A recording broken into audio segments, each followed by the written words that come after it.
In 1976, the death of a 23-year-old woman left the town of Klingenberg in Bavaria, West Germany, shaken. For years, the residents that lived there refused to even speak the young woman's name, Anneliese Michel. You see, for the last few years of Annaliese's life, she believed she had been overtaken by demonic forces that refused to let her go.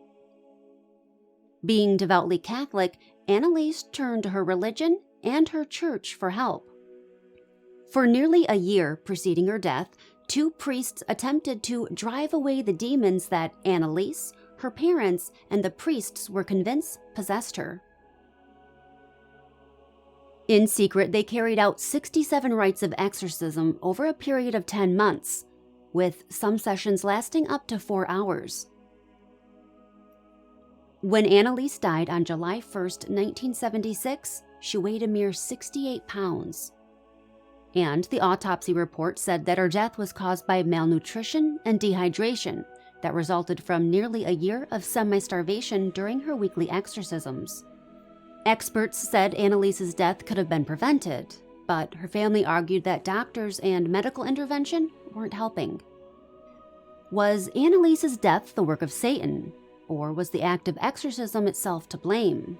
In today's episode, we'll be taking a deep dive into the case of Anneliese Michel. So sit back, relax, and enjoy this episode of Armchair Investigator.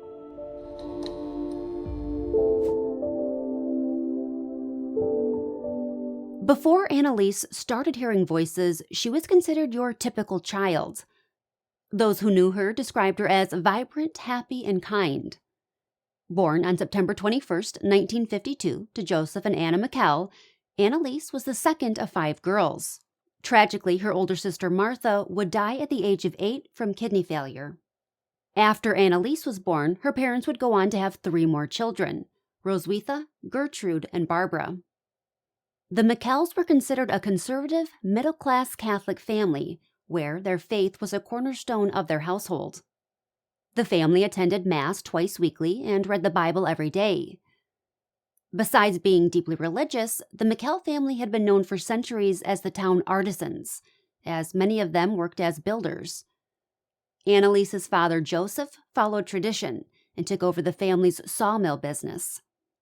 The Michels did well for themselves, though they never bragged. They had a nice home, it was well decorated, there was a maid working in the kitchen, and the girls had their own rooms on the 2nd floor, something that was considered uncommon for the time. Anna and Joseph were strict parents. They loved their daughters deeply and tried to shield them from the dangers of the outside world. Despite the strictness, their daughters knew their parents loved them.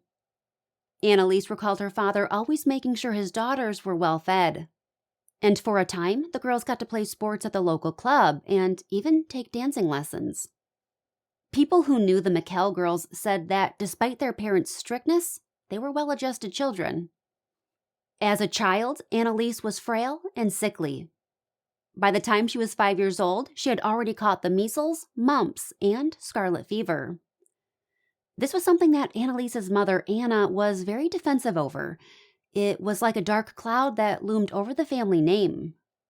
Despite these early illnesses, she still managed to do well in school. And by 1965, at the age of 13, she had overcome her health problems and had caught up in size with her fellow classmates. Annaliese attended the Dahlberg Gymnasium School in Aschaffenburg. And school is where Annaliese excelled. She was considered an exceptional student and took classes in Roman history, biology, physics, and Latin. Latin she especially liked. Her mother said that she would recite her Latin vocabulary assignments with an almost breathtaking speed. Annaliese was a jack of all trades. She was intelligent, she could sing, play the accordion, and took piano lessons. She even dreamt of becoming a schoolteacher one day. Her friends described her as happy and said she loved taking part in harmless pranks. But at the age of 16, Annaliese's life would take a heartbreaking turn when unexplainable seizures and haunting hallucinations shattered her semblance of normalcy. That day, Annaliese had been sitting in class next to her friend Maria when, without warning, she blacked out. Maria said she grabbed her friend's arm and whispered, "Annaliese, what's the matter with you? Are you asleep or something?" Annaliese chalked it up to studying too much, and both girls laughed it off. They went about their day as usual, and Annaliese had nearly forgotten about the incident. But later that night, just after midnight, Annaliese was awoken to the feeling of something pushing down on her. The force was so intense that Annaliese couldn't breathe, move, or speak. It was as if her tongue was paralyzed. She even lost control of her bladder. Annaliese remembered thinking she was dying. At 12:15, she heard the sound of the local church clock tower chiming, and the feeling of being pinned down had ceased. That day, Annaliese stayed home from school, telling her mother that she was too sick and tired to go. After Annaliese had explained what happened, Anna was worried about her daughter. What could this have been? It was the end of September. But when nothing else happened, everyone put it out of their minds, and life resumed as usual. Annaliese made good grades, continued playing the piano, and even started learning how to play tennis. Christmas came and went, then final exams, and before everyone knew it, it was summer vacation. What had happened to Annaliese became nothing more than a fleeting memory. Until August 24th, 1969. The day had gone nearly similar to the first episode she had experienced in class almost a year prior. She had briefly blacked out during the day and found herself in a state of confusion about what she was supposed to be doing. And, just like with the first episode, she was woken up in the middle of the night with paralysis. Her arms were as stiff as boards. She couldn't breathe or scream for help. Later that morning, when Annaliese told her mother what had happened, her mother took her to see their family doctor. An hour later, they were boarding the train to Aschaffenburg, with a referral to see neurologist Dr. Siegfried Luthi. The referral was something that frightened Anna. What was wrong with her daughter? And what did this mean for her future? Anna was worried about the implications if word got out that Annaliese had to see a nerve doctor. What would people think? Would they think she was crazy? And what if she couldn't go to university? Anna thought it was best to keep this news family only. Dr. Luthi ran a litany of tests on Annaliese and checked her reflexes. He could find nothing wrong with her, stating, neurologically and psychologically, all findings were negative. He asked the Michels to come back on August 27th so that he could run more tests. Specifically, Dr. Luthi wanted to perform an EEG on Annaliese and record the electrical activity in her brain. 3 days later, on the 27th, he again came up empty-handed, saying the EEG recorded on August 27, 1969, showed normal, physiological, alpha-type brain activity. Going off of what Annaliese had described happening to her in the middle of the night, Dr. Luthi concluded that she was having convulsions, stating, I judged from the description I was given that this was probably a case of cerebral seizures of the nocturnal type, with the symptoms of a grand mal epilepsy. Emphasis on the probably. Tonic-clonic seizures, once known as grand mal seizures, occur in 2 stages. The tonic phase comes first, during which a person can lose consciousness and experience bodily and respiratory paralysis as the muscles involuntarily contract. According to Johns Hopkins Medicine, seizures may begin with a simple or complex partial seizure known as an aura, during which a person may experience sensations such as unusual smells, vertigo, nausea, or anxiety. Next comes the clonic phase, where a person's face, arms, and legs spasm and jerk uncontrollably. When the body finally relaxes, the bladder can also release. And while this does sound quite a bit like what she experienced at night, tonic-clonic seizures don't typically last more than 1 to 3 minutes. We know that during her first night attack, it lasted 15 minutes. Dr. Luthi maintained that at that time, he didn't prescribe Annaliese any medications since she had only had 2 attacks within a 1-year time frame, going on to say that he suggested no anticonvulsant therapy and advised further observation.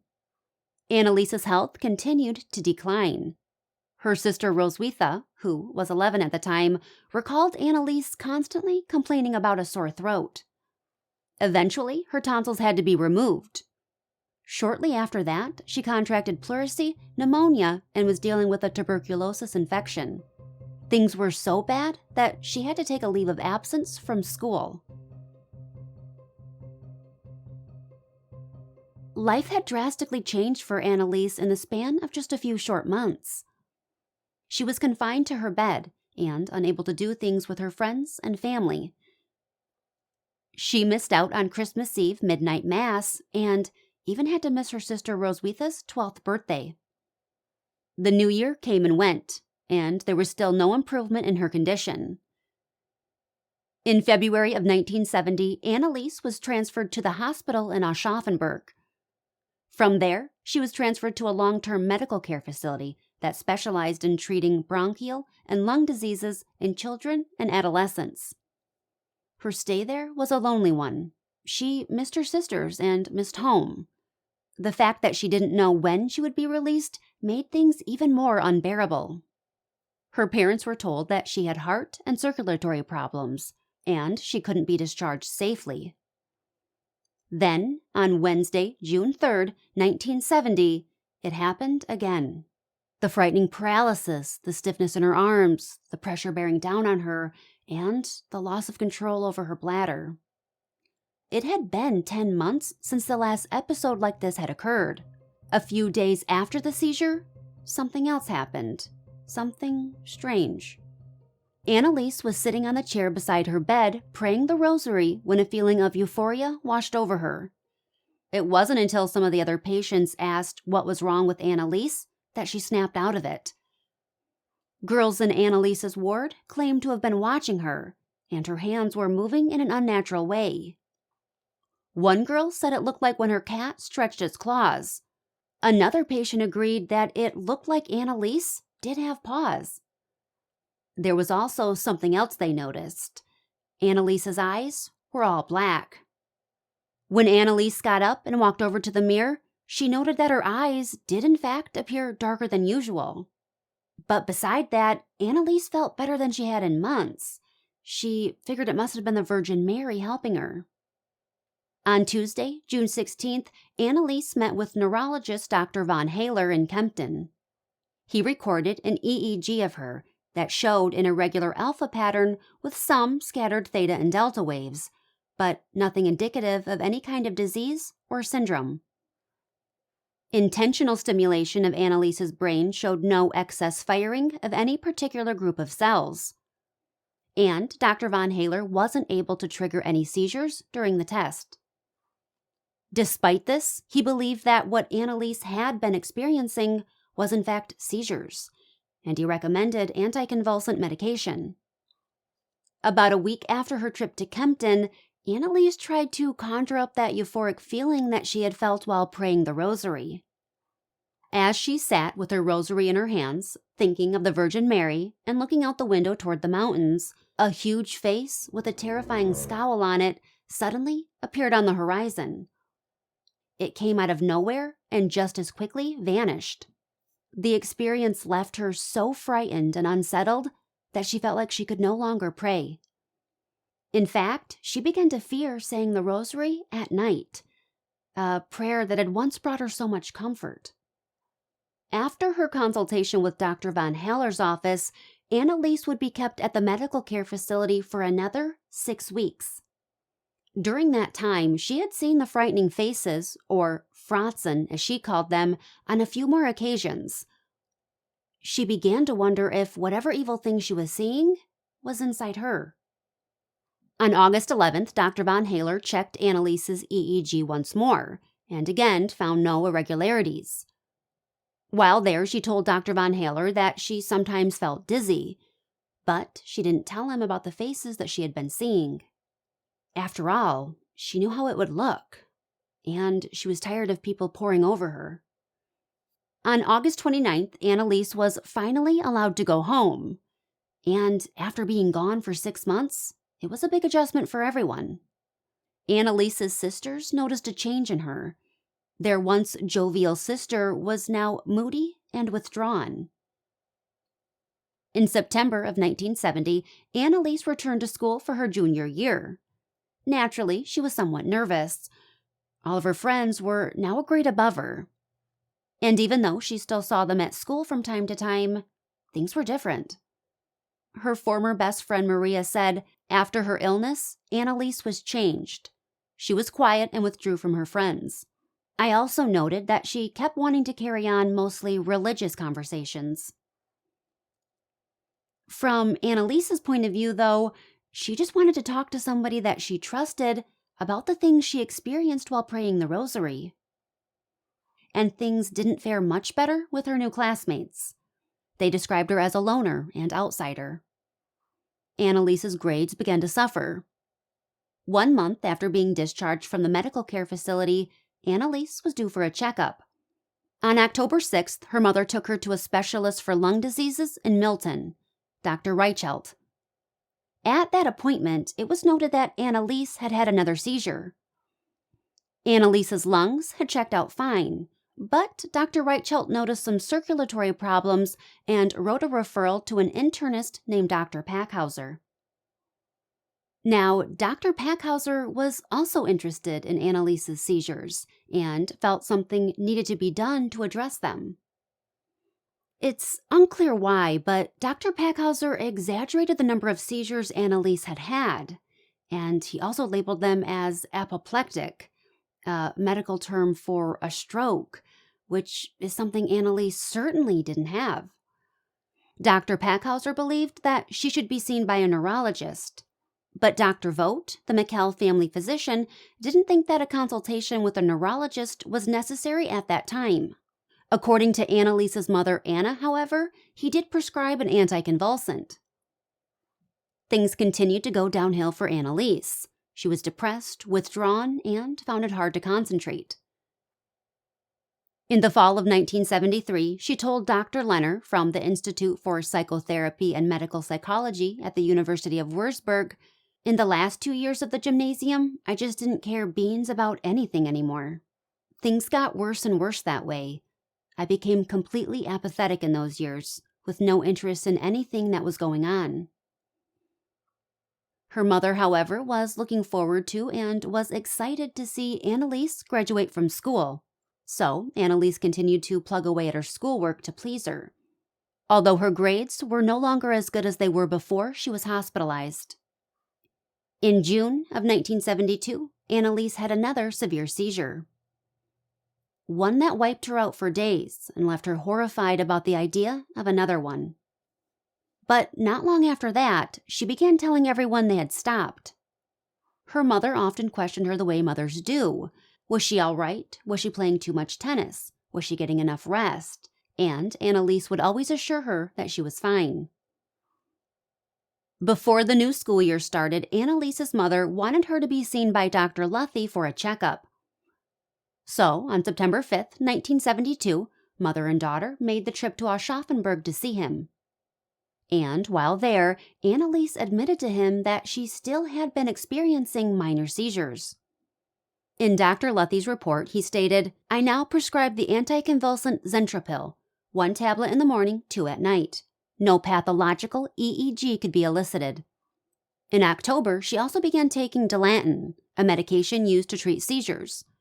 However, just a few weeks after starting it, in October of 1972, Annaliese began experiencing both lapses in consciousness and stiffness more frequently. It was also around this time that Annaliese began smelling a foul odor that wasn't noticed by anyone else. Sadly, the stiffness, lapses in consciousness, and phantom odors were things that Annaliese had kept hidden for quite some time. And it's believed that Annaliese didn't feel like she could open up to Dr. Luthy about the things that she was experiencing. If you've ever talked to a doctor and felt dismissed or unheard, you can probably relate. In the early spring of 1973, new, unsettling things began happening. Annaliese began hearing a knocking in her room. When she told her mother Anna about it, she chalked it up to her daughter dreaming. But Annaliese kept insisting that she could hear knocking in her room. Anna scheduled a visit with Dr. Vogt, believing there might be something wrong with Annaliese's ears. Dr. Vogt examined them, but couldn't find anything out of the ordinary, so he referred her to a specialist.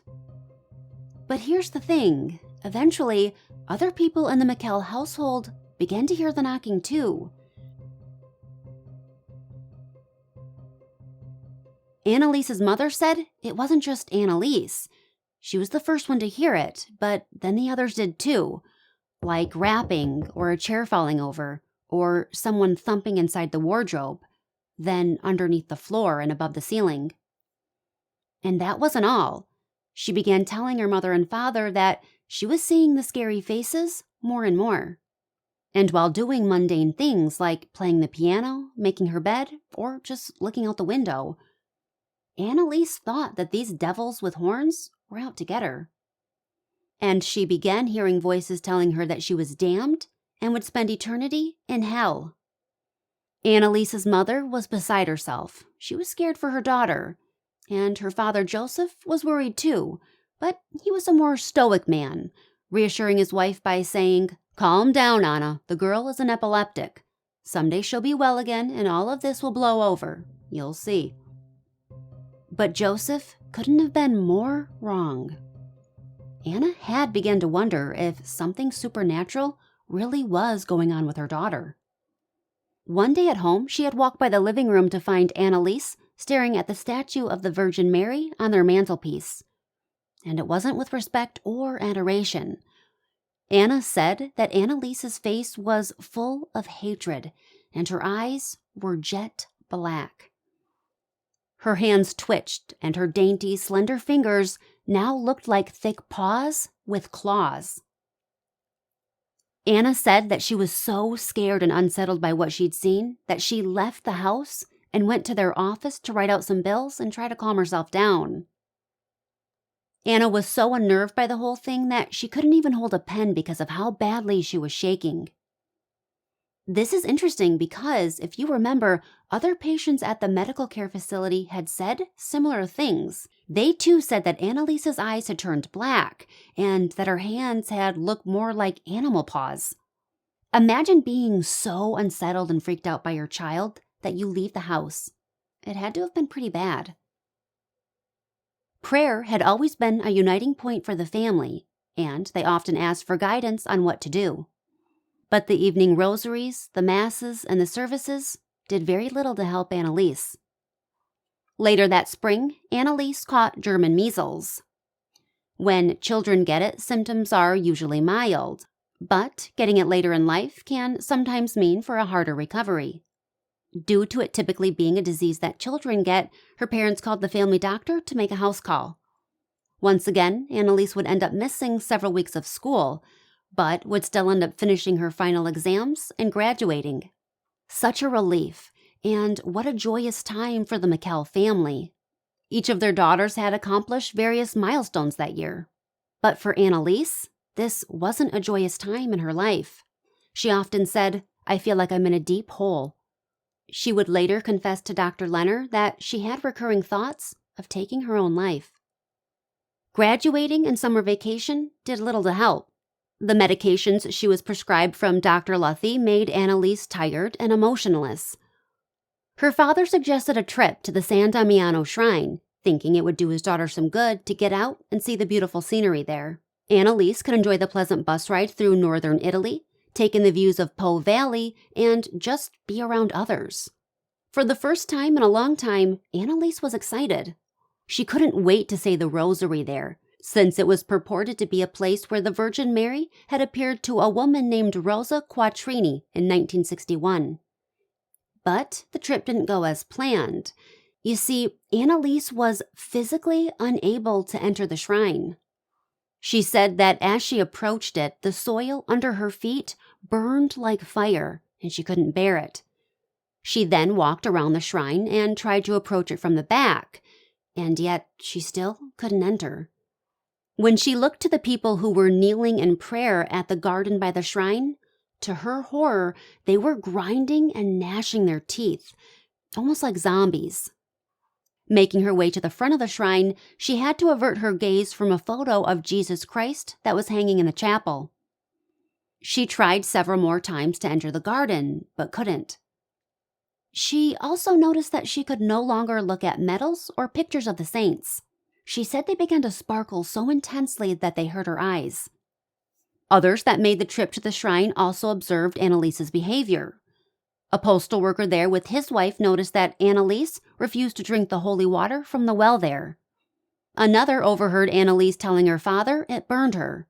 A girl from the prayer group walking beside them said that Annaliese's father bought her a medallion, but she wouldn't wear it, telling him that it pressed on her chest and she couldn't breathe. Just as much as the others noticed Annaliese's behavior, she couldn't help but noticing them looking at her.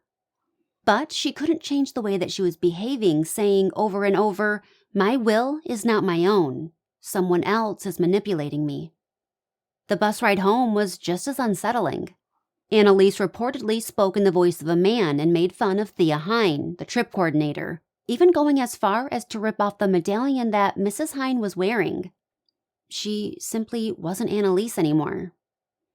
All of the passengers on the bus noted that she exuded a stench like they'd never smelt before, almost like burning feces. They were shocked by how inappropriate she was behaving.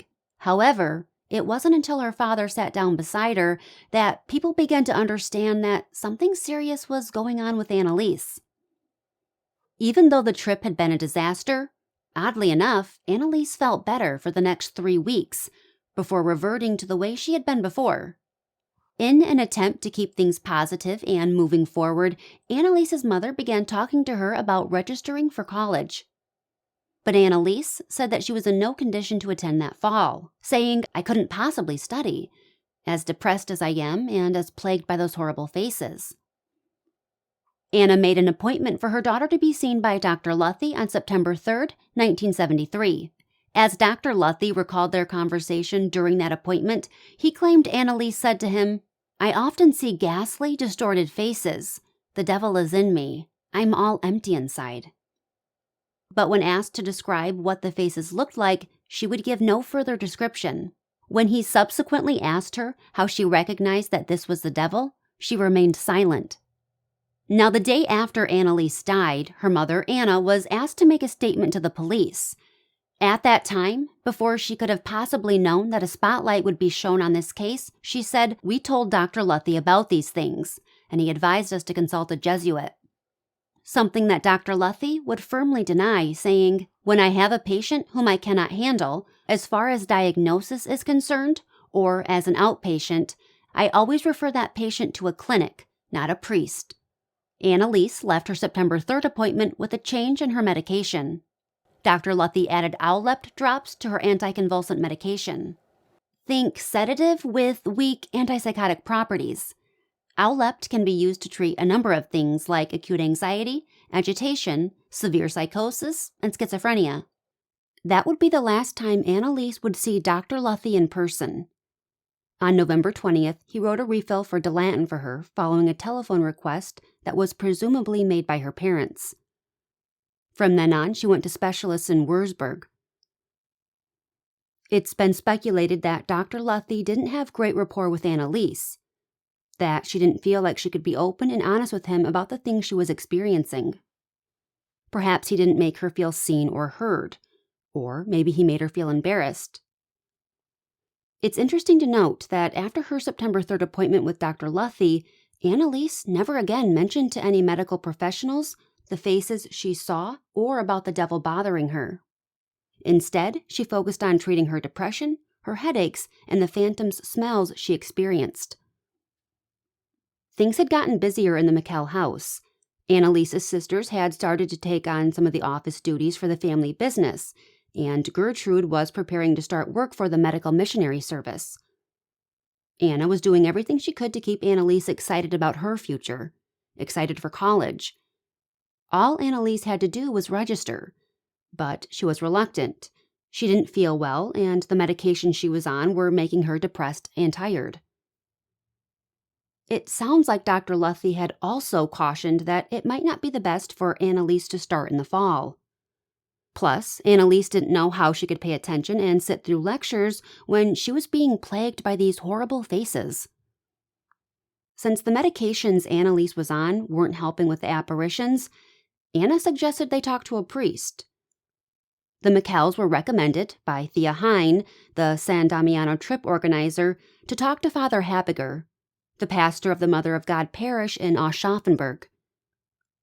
Prior to their visit, the Michels wrote several letters to him. As he recalled, in the summer of 1973, Anna, Joseph, and Annaliese made the 30-minute trip north to visit him. While there, they confided in him that their daughter, Annaliese, had been experiencing things that might indicate she was possessed, telling him about what happened at the San Damiano shrine as an example. Father Habiger said that when he talked with Annaliese, he got the impression that she was an entirely normal young girl, if not a little shy in conversation. He said, "There was nothing that I could see that would indicate possession." At the conclusion of the conversation, I advised the Michels to take their daughter to a physician and have her examined. But Annaliese wasn't interested in going that route again.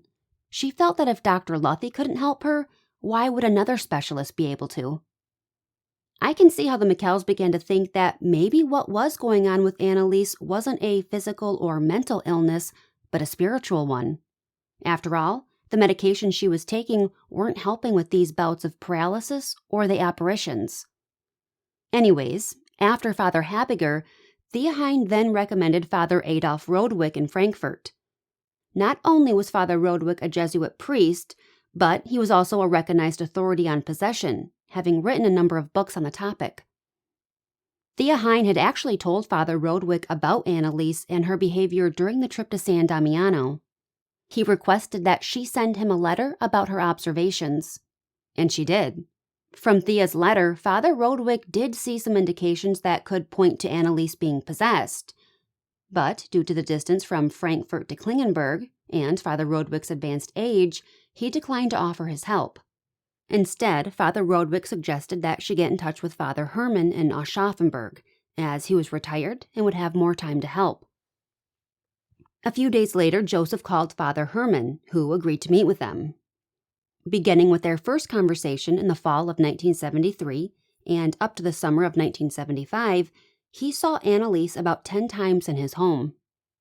In August of 1976, he told the criminal investigator, quote, "We usually talked about her problem for half an hour to an hour. She was a nice young girl, obviously from a deeply religious home. She complained that she was no longer herself. I am not my own ego anymore. Occasionally, she saw distorted faces, which she was unable to describe in detail. I suggested that she go to a neurologist. She told me that she had gone to Dr. Luthi, but he had not been able to help her either. From her parents, I heard that on occasion she evidenced disrespect towards sacred objects, and there was a stench of dung or of something burning in the room where she was. However, these symptoms never occurred in my apartment, although quite frequently I said the rosary with her.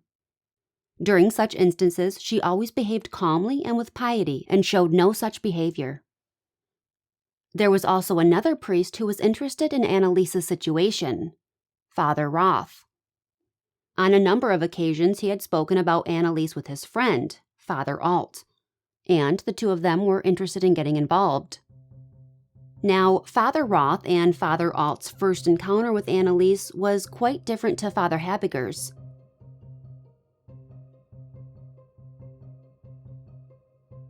Here's what Father Alt wrote to his superior about his first experience with her. "Most Reverend Bishop, after much consideration and considerable hesitation, I should now like to acquaint you with the case of spiritual counseling about which I spoke to you very briefly when you were here for a visit. This is the case of Anneliese Michel of Klingenberg. I will attempt to relate the case to you in order as it happened.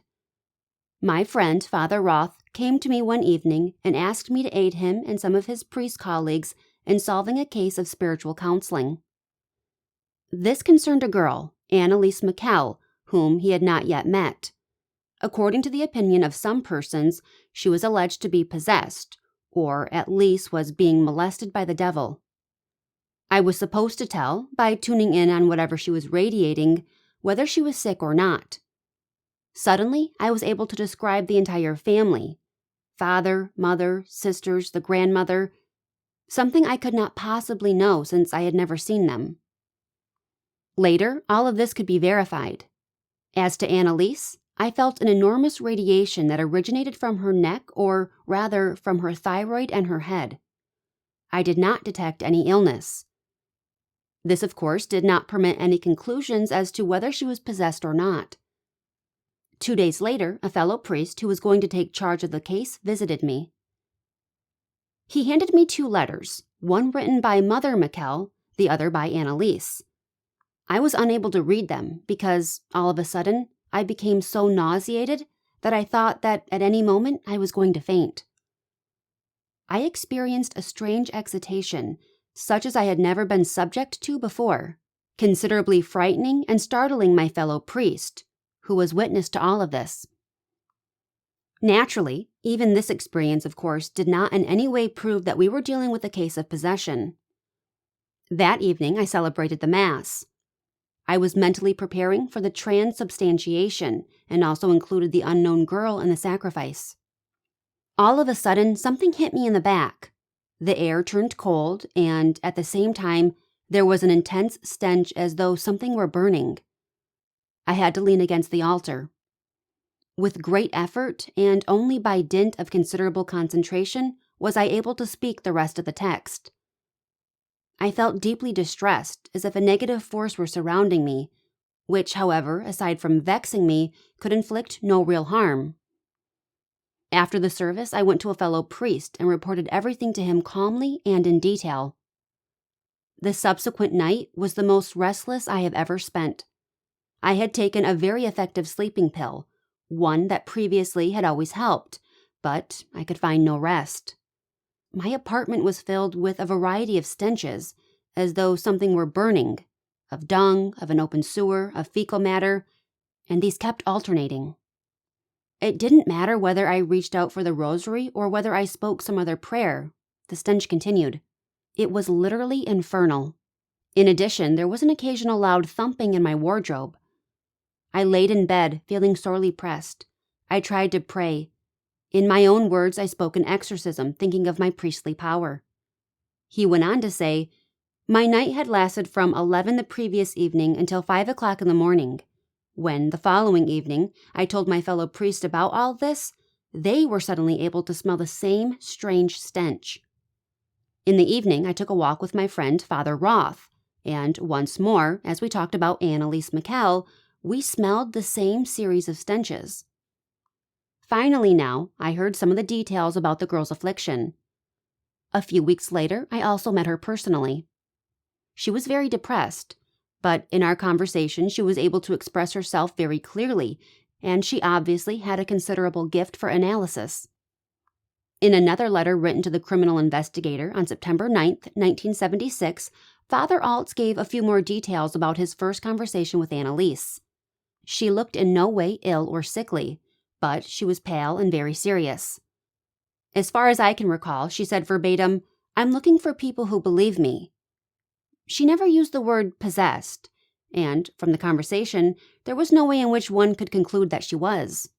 I don't think she knew what exactly the word meant, and I must confess that neither was I clear on the theological concept of possession. Father Roth and I cross-examined her, so to speak, and I assumed from then on that a possession was possible, but that this would have to be proven 100%. Even if, such proof would take a very long time. The statements of others about the matter I took as no more than a working hypothesis. The priests involved continued to pray over Annaliese, and it appeared to have a positive effect on her. So much so that Annaliese registered for college classes in Würzburg, majoring in education and theology. Classes started in October, and by November 1st, 1973, she had moved into her dormitory. Annaliese experienced all of the typical longings for home that most do when they first leave for college, but there were a few girls she knew from high school, including her close pal, Maria. But besides being homesick, there were other things that were weighing on her. The Fratzen. Despite the fact that she was taking her medication faithfully and saw Father Alt every other week, she was seeing the faces wherever she went. Her roommate told investigators, during the first few weeks at school, Annaliese was completely withdrawn and very down. She drifted and went to lectures only if we dragged her along. And that's kind of how it went. Her friends would force her out of her room and get her to experience things. Early in November, a dance was held in the dormitories. Annaliese's friends got her to tag along, and that's where she met Peter, a fellow student who also lived in the dormitory. Peter liked Annaliese right away. He liked that she was friendly, outgoing, and fun to talk to. He loved how animated she got when she talked about her interests. And they had many of the same classes together. Peter was good for Annaliese. Her roommate, Ursula, said that he essentially revived her. The two would go out dancing and bowling. And for a time, Annaliese was just like any other girl in love. But about 2 weeks later, as the two were walking to class together, Annaliese told him they should stop seeing each other. When Peter asked why, Annaliese told him, "I often get terribly depressed, and I'm not good company for anybody." Peter told her that everybody gets depressed. But Annaliese told him that with her, it was different. It lasts, saying, "Believe me, you'll save yourself a lot of grief if you don't come to see me anymore." Still, Peter stuck around, even after Annaliese insisted that she couldn't feel love or emotions, that she was essentially numb, and it wasn't fair to Peter. In Peter's eyes, this could all be fixed. And he often tried to get to the root of Annaliese's depression, asking her if she had friends that put her down, made her believe she was worthless. Was it her parents? Perhaps she was just overly worried about doing well in college.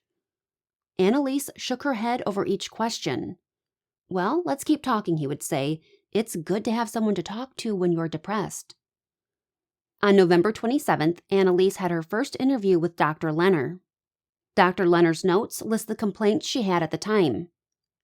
Annaliese described how she had trouble concentrating and listening, saying, "I have no willpower. I simply float around and don't know what I want." She also talked about Peter, saying that he was nice and that she would like him as a boyfriend, but it wouldn't be right since she couldn't feel anything. She did not, however, mention the scary faces that she was seeing. Dr. Lenner was able to get more out of Annaliese than Dr. Luffy was. Because Dr. Lenner had been trained in Freudian psychoanalytic theory, he asked a lot of questions about her life and her relationships.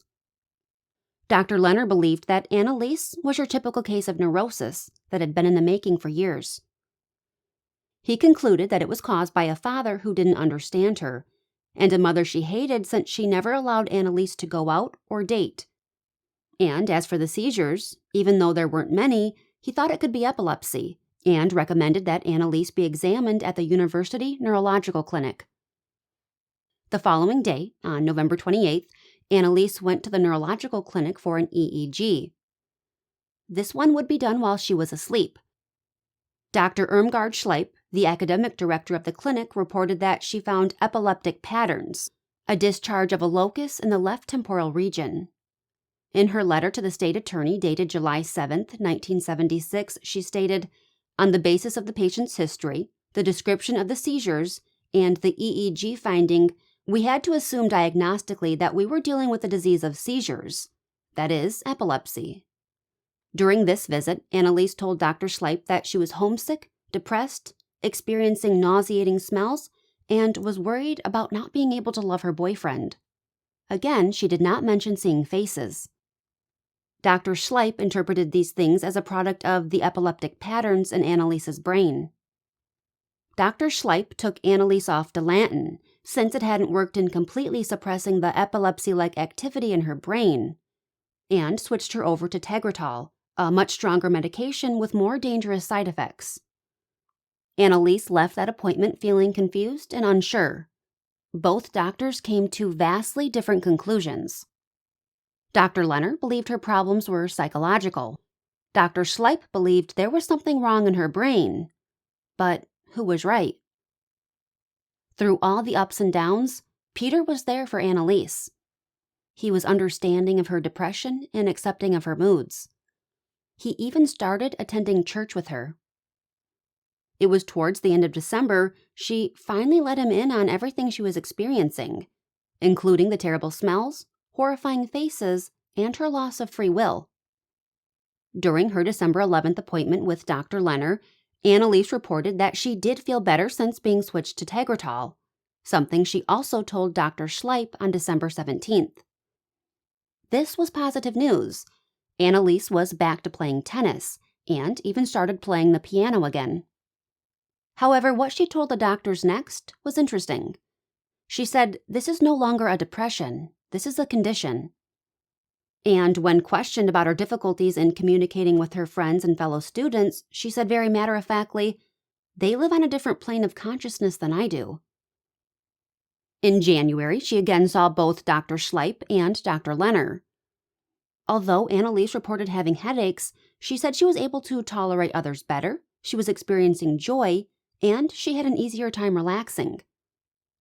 However, Dr. Lenner was concerned that Annaliese was becoming too dependent on Peter and suggested group therapy so she could branch out and hear from others.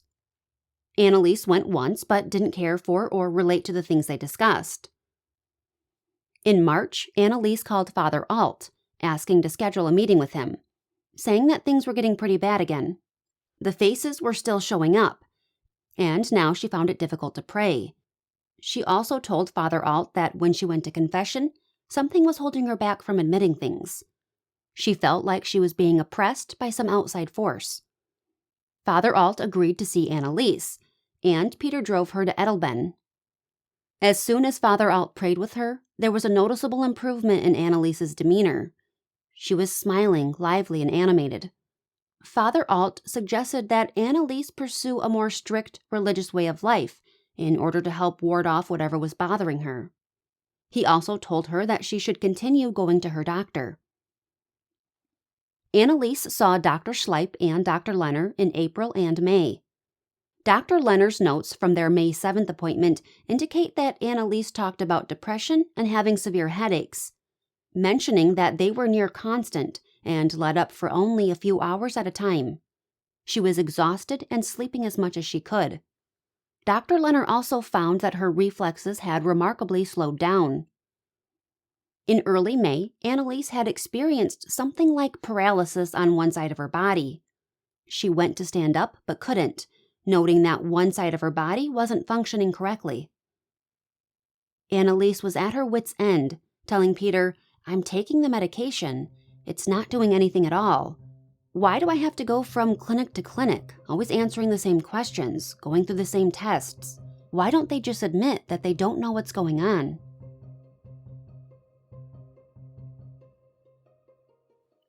When Dr. Schleip performed another EEG on Annaliese, she noted that it was much improved.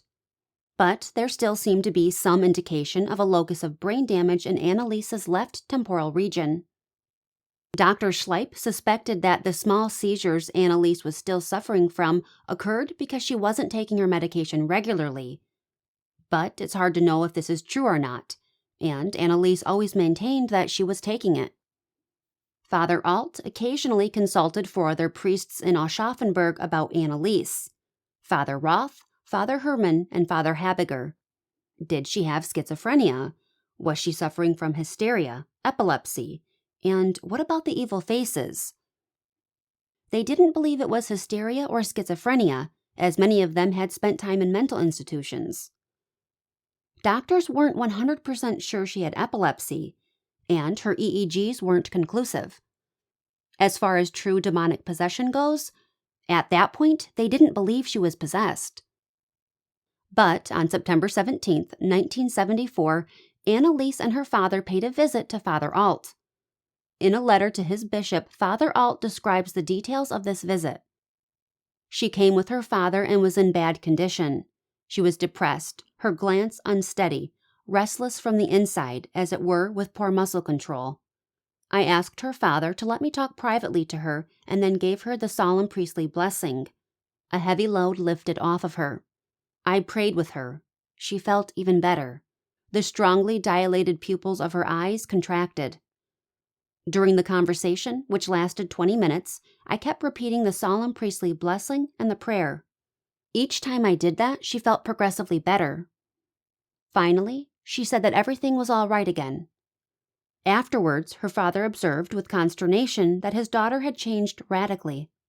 At the end of this letter, Father Alt declared that Annaliese was indeed suffering from demonic attack, brought on by her fragile physical health. Father Alt was clear that the attack was not brought on by any moral misdoing on Annaliese's part. Therefore, he was asking that the bishop give permission for the solemn exorcism to be spoken over her at a time of crisis. like when she was being bothered. Father Alt believed that this would free Annaliese. Now, there are two forms of exorcism. There's the simple or minor form, and then there's the solemn or major exorcism, which is a rite that can only be performed by a bishop or a priest. Father Alt also asked that the exorcism be done in secret in order to prevent religious sensation. But the bishop wasn't convinced. He denied Father Alt's request to recite the solemn prayer of exorcism over Annaliese, and instructed him to continue observing the case.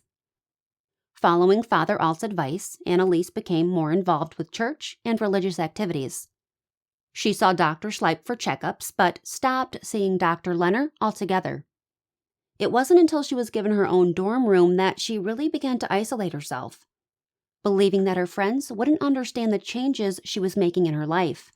Ursula told the court investigator, "We continued living on the same floor, but from that point on, it was no longer possible for us to establish close contact with her. She became very uncommunicative and literally segregated herself from us." They didn't know why Annaliese was doing this, but secretly wondered if Peter was behind it. Maybe he didn't want her spending any time with them. But Peter had nothing to do with it. Annaliese even started pushing him away. She found a new group of friends that had ultra-conservative religious views. She became especially close to a girl she took theology courses with named Anna Leipert. Not long after, Annaliese, Anna, and another girl named Maria Klug formed a prayer group. They regularly met in Annaliese's room to pray and talk about religious topics. In January, Dr. Schleip noted that, once again, there were no signs for an elevated tendency towards seizures to be detected in the EEG, though she kept Annaliese on Tegretol. Things were generally looking up. Annaliese felt more free than she had before. She was attending classes regularly, and her relationship with Peter was in a good place. The two often studied together, and Annaliese helped him prepare for exams which were coming up in June. Then in May, a series of events happened that seemed to trigger Annaliese.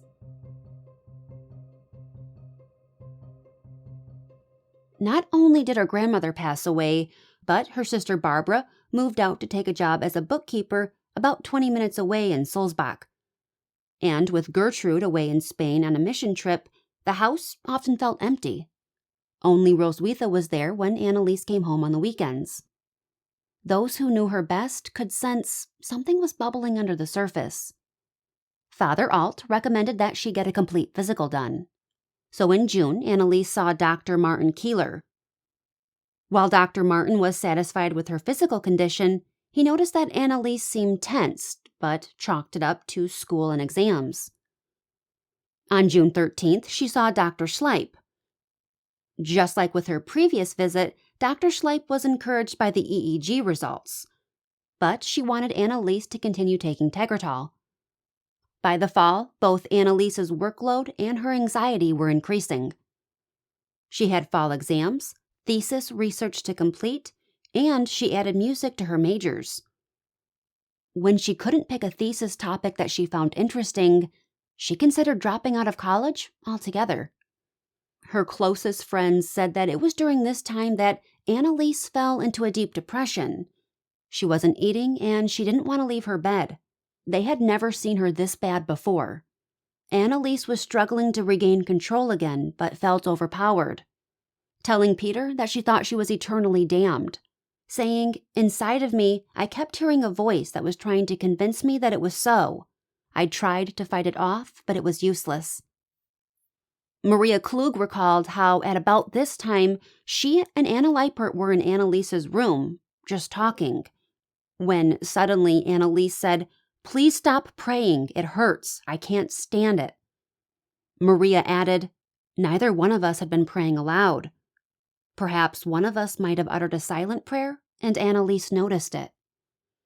Then Annaliese seemed to develop an aversion to all sacred objects, even going as far as to remove a picture of Jesus Christ from a wall at the college and throw her rosary during a prayer group session.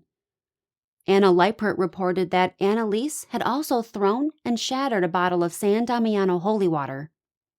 Her friends were worried about her, and their concerns only grew when Annaliese stopped going to church. Annaliese told them, "It's no use.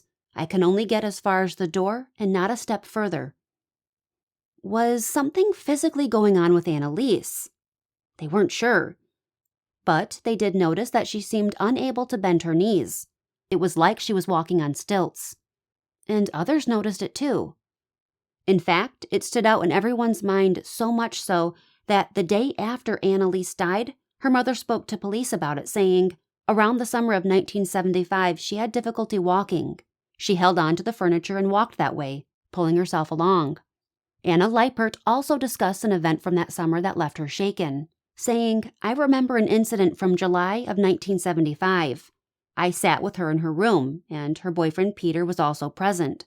Suddenly, right in the middle of the conversation, her face contracted into a real fratzy, a hideous, grimacing countenance that I cannot describe in detail. Her body became completely stiff. It took half an hour before the cramp disappeared. Her boyfriend explained to me that her condition was due to the fact that she was possessed.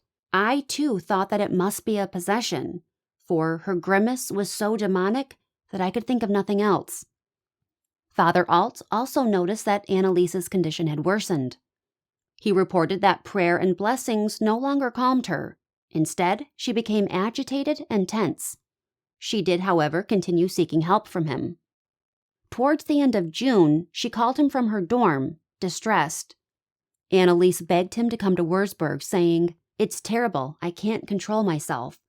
I want Peter or the girls around, but all of a sudden, I throw things at them. Please, I need help." He promised to come the following Tuesday, July 1st. In his statement to the state attorney, Father Alt recounted, "When I arrived, she opened the door. She was in deep despair. I think this was the first time that she told me that she was condemned forever. I prayed with her. She did want to pray, because she immediately got her rosary and sat down. But after 3 Ave Marias, I could see that she was unable to continue. She suddenly began screaming loudly. Tears streamed down her face. Somebody knocked. I said, 'Go on, open the door and say that Peter should come.' She went to the door and said, 'Oh, Anna, it's you. Please go and fetch Peter, will you?' Then she sat down again. Before we started praying once more, I asked her whether she had taken her pills, and she said that she had. I gave her the solemn blessing, but her condition did not change. She no longer cried, nor did she scream. But I could feel a terrible cold that was radiating from her. Finally, I prayed the exorcisms probativus, but only mentally, not aloud. She immediately jumped up, scared and ready to defend herself. Screaming loudly, she tore up the rosary. Her posture was threatening, and she looked more and more harried. At last, her boyfriend arrived. With a completely altered voice, she shouted at him, "Peter, get out!" Understandably, when Father Alt left, he was deeply concerned about Annaliese. Later that day, he called her parents, suggesting that they come get their daughter and bring her home.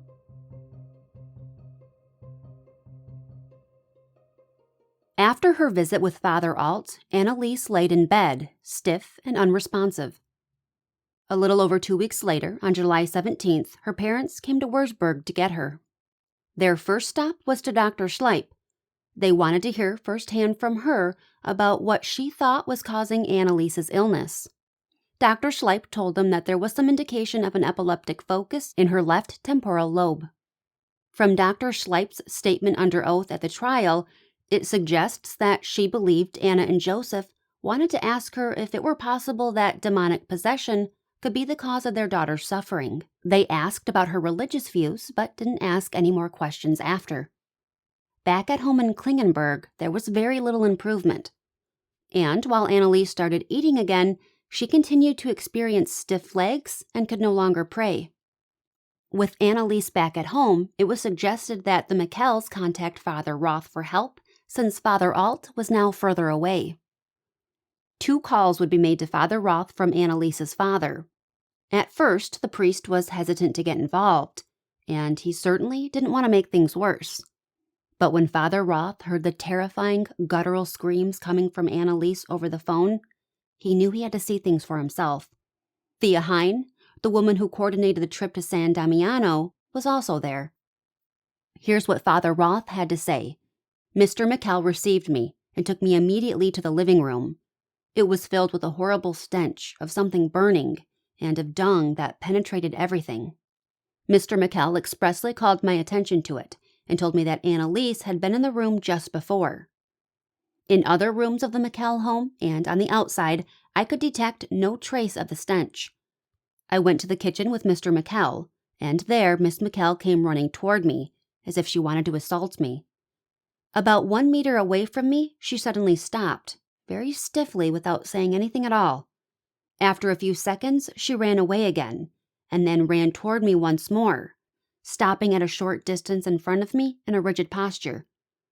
I should like to say here, parenthetically, that Mr. Michel told me during this visit that after he had talked to me on the phone, she had said, "Roth, that dog, he's also going to come," although he had told her nothing of my intended visit. After running toward me twice and then standing still in this manner, Annaliese began raging and screaming very loudly, "Get out! You're tormenting me!"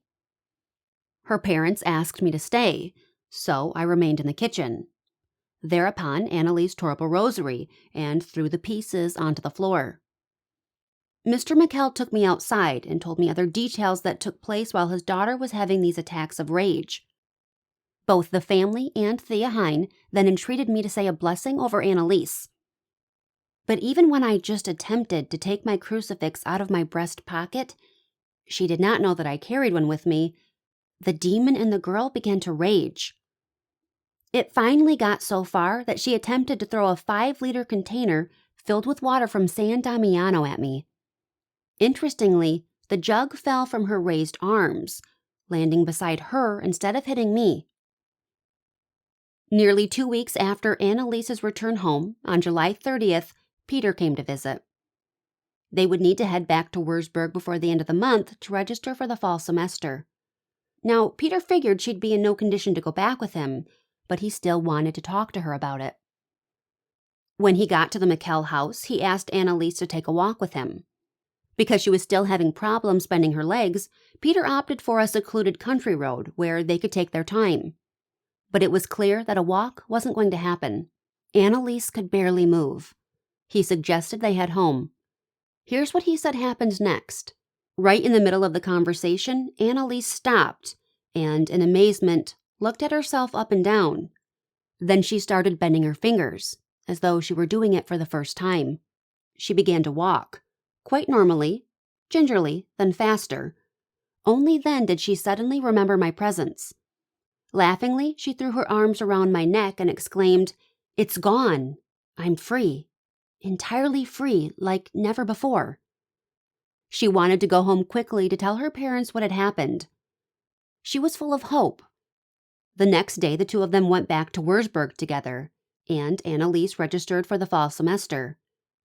They were grocery shopping when Annaliese said, "I think it's starting up again." At the same time, her facial expression tensed, and she could hardly walk. Peter said the return home, which usually took about 10 minutes, lasted an entire hour. Once in her room, things got worse. She stood completely still in front of a crucifix that was hanging on the wall. She stared at it, her gaze full of hatred. Her face was totally distorted. She growled like an animal and gritted her teeth so loudly that I was afraid that all of her teeth would fall out. I started praying for her in thought, without giving any indication at all of what I was doing. Immediately, she ordered me, through clenched teeth, to stop. For an hour, she didn't move an inch from that spot. Keeping her gaze fixed on the cross, she bent her upper body backwards to get some distance from it, while at the same time trying to grab it with her hands. When she had calmed down somewhat and released the posture, she explained, "I wanted to take the cross in my hand, but against my will, I was pushed back, so I couldn't reach it." Worried that another incident would happen, Peter took her back to Klingenberg the same day. And once home, Annaliese's condition worsened. In Father Roth's mind, there was no question about it. Annaliese was under demonic attack. telling Father Ernst Alt, "There is no longer any doubt in my mind that the girl is under the influence of demonic forces," to which Father Alt agreed. Not only was she under the influence of demonic forces, but Father Roth believed that demons were now living in her and using her body. That, coupled with her aversion to sacred symbols, and they believed Annaliese met the conditions required by the Church for the recognition of true possession. After hearing about what Annaliese was experiencing, Bishop Stangl finally gave his verbal permission for saying the exorcism over Annaliese, but only the minor form. So, on Sunday, August 3rd, Father Roth and Father Alt paid a visit to the Michel home to perform their first exorcism. Father Roth reported, during the recitation of the small exorcism, she began to whimper and moan, and she pleaded, "Stop, it's burning." When asked where, she answered, "In my back, in my arms." What was also striking on that day was that she tried to knock the book containing the exorcism prayer out of Father Alt's hands. As far as I can remember, she once said, "I'm free." What she meant by that was that she was free of demons. But this lasted only a moment, and soon after she once more started whimpering and moaning. When we left the Michel home about 2 hours later, we were both convinced more than ever that we were dealing with a case of possession. But nobody could predict just how bad things were about to get, and the suffering Annaliese would experience would reach a whole new level. The things that happened in August of 1975 left her family confused, shocked, and horrified. The minor exorcism that Father Alt and Father Roth performed seemed to stir up something so intense in Annaliese that sleeping was nearly impossible for her. She would run through the house, going up and down the steps as fast as she could. She would kneel down and then stand up with such speed that soon her knees became swollen and raw. And still she continued. She would scream until she became catatonic and her arms and legs were stiff. Annaliese also began to display near superhuman strength. On one occasion, Peter saw her take an apple in one hand and effortlessly squeeze it until it exploded into small pieces.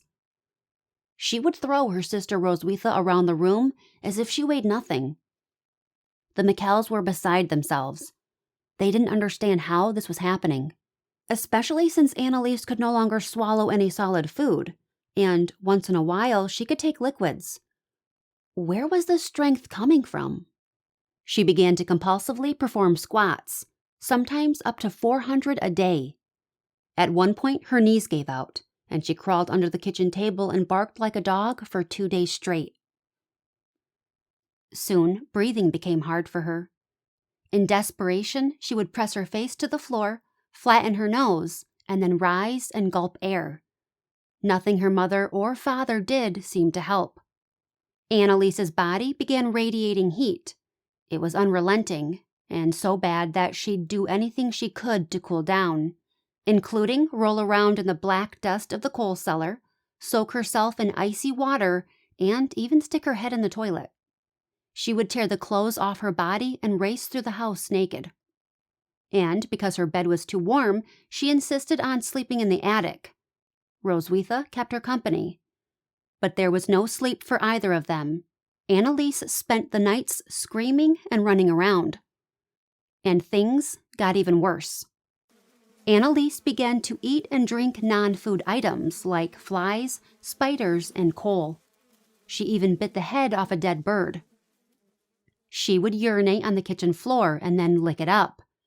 There were occasions where she was found chewing on urine-soaked underwear. She began biting and punching anyone who got too close. She ripped holy pictures off the wall, tore rosaries apart, and dumped out holy water. She even attacked the priests who came to pray with her. She would later say that enduring exorcisms felt like putting her hand in a wasp's nest. It wasn't just Annaliese that was different. Even the atmosphere at the Michel house had changed. The family reported seeing swarms of flies that appeared and then just as suddenly disappeared. Annaliese talked about seeing dead loved ones. On a number of occasions, she told Peter that her grandmother and little sister Martha came to visit and comfort her. There seemed to be no end to Annaliese's uncontrollable frenzy. Her parents, sister, and Peter took turns alternating in 2-hour shifts to watch over her, although there was little they could do to prevent her from harming herself. Exhausted and weary, the family knew they needed help. Things couldn't go on like this. Pastor Habiger suggested that they take Annaliese to a psychiatrist or clinic, but they had already been through that a number of times and didn't feel like it helped. Since Father Alt was on vacation, Father Rodwick decided that he would like to see Annaliese for himself and came in early September. Here's what he had to say about his visit. When I entered the house, Anneliese Michel lay, fully dressed, on the floor of the kitchen and could obviously not be addressed. I am of the opinion that she was in a typical hypnotic state, in a kind of deep sleep. I should like to remark that such a state is a symptom of possession. I designate it as a crisis condition. First, I went to the living room with her parents and had them report to me about the condition of their daughter. Then I directed them to bring Annaliese into the room and make her sit on the sofa. Her father led her in and held her by the hand because she tried to hit her parents. She did not look emaciated. I sat down beside her and held her hands. In her trance state, a second personage announced itself. I had asked, "What is your name?" And the answer came. Judas. She spoke with an altered, much lower voice. I had held her by her wrists. During the conversation, I noticed that her cramped muscles relaxed. She came to and looked at me with surprise. Apparently, it was not until then that she noticed me consciously. Subsequently, I was able to carry out an entirely reasonable conversation with her. I told her that we would not desert her and that we would help her. I was thinking of priestly aid through exorcism, when suddenly the cramps started again. I asked her family to take her back to the kitchen. I told them that I knew enough about the case, that I had found confirmation of my surmise that we were dealing with a case of possession, and that I would have to consider what could be done. When I left the house, Annaliese came out of the kitchen and slapped my cheek. After that, she went into the living room to play piano, as if nothing had happened. Now, the name that Annaliese had given him stuck with Father Rodwick. Judas. He later spoke in detail about this point. The last question remaining is the one concerning the devil that has taken possession of her. Asked several times, Annaliese always gave the name Judas. He is well known from the history of possession, tempting his victims into stealing the consecrated wafer you get at communion by preventing them from swallowing it. With Annaliese, we find something of that sort. She said herself that she once went to communion but couldn't swallow the host, or wafer, and therefore let it dissolve in her mouth. This would indicate the influence of a demon, Judas. There is also something else. Her sudden tendency to kiss. The important matter in this case is her facial expression. This is in no way the expression of a girl who wants to kiss someone.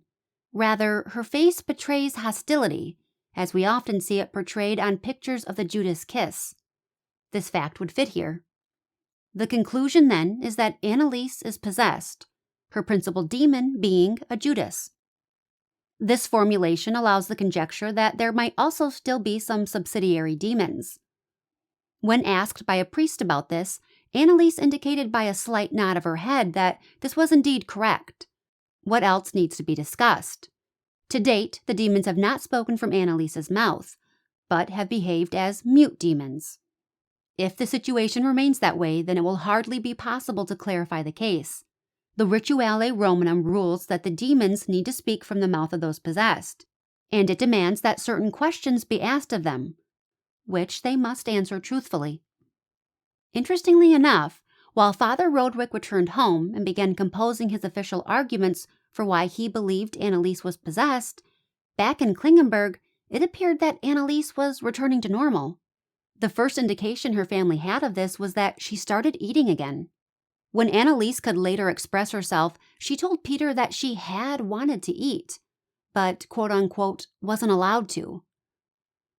In fact, she described just how hard it was for her to smell and be around food because she was always hungry.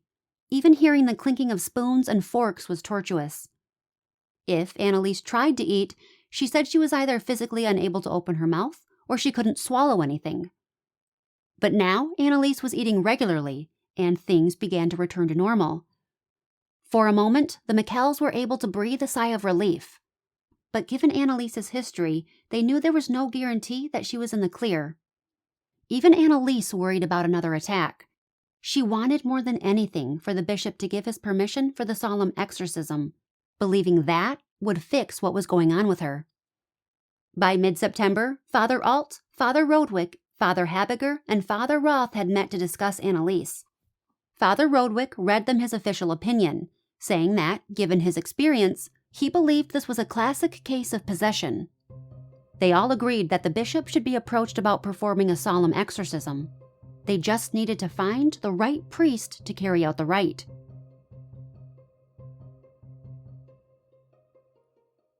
Father Roth believed that a man named Arnold Renz, a pastor of a parish near Klingenberg, would be the right fit. You can hear the urgency in Father Alt's letter to Bishop Stangl. Side note, in order to protect Annaliese's identity, they refer to her as Annaliese. Father Alt writes, "One thing is clear. This is a matter of possession.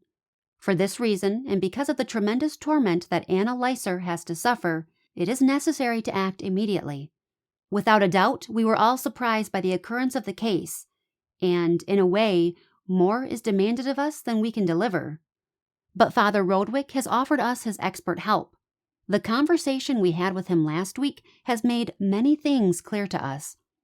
I am writing this letter in great haste, and am taking it to Würzburg myself, together with my report and Father Rodwick's opinion. Begging for your blessing and prayer, I remain your Ernst Alt." On September 16, 1975, the Bishop of Würzburg gives his express, written permission for Father Renz to carry out an exorcism, with the first rite taking place about a week later. On the evening of September 24th, Father Renz arrived at the Michels' home at 4 o'clock.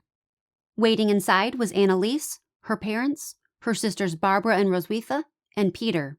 Father Alt, Father Roth, and Father Herman were also there, as well as Thea Hein and her husband. Chairs were set up for the participants. A small altar was arranged on a side table.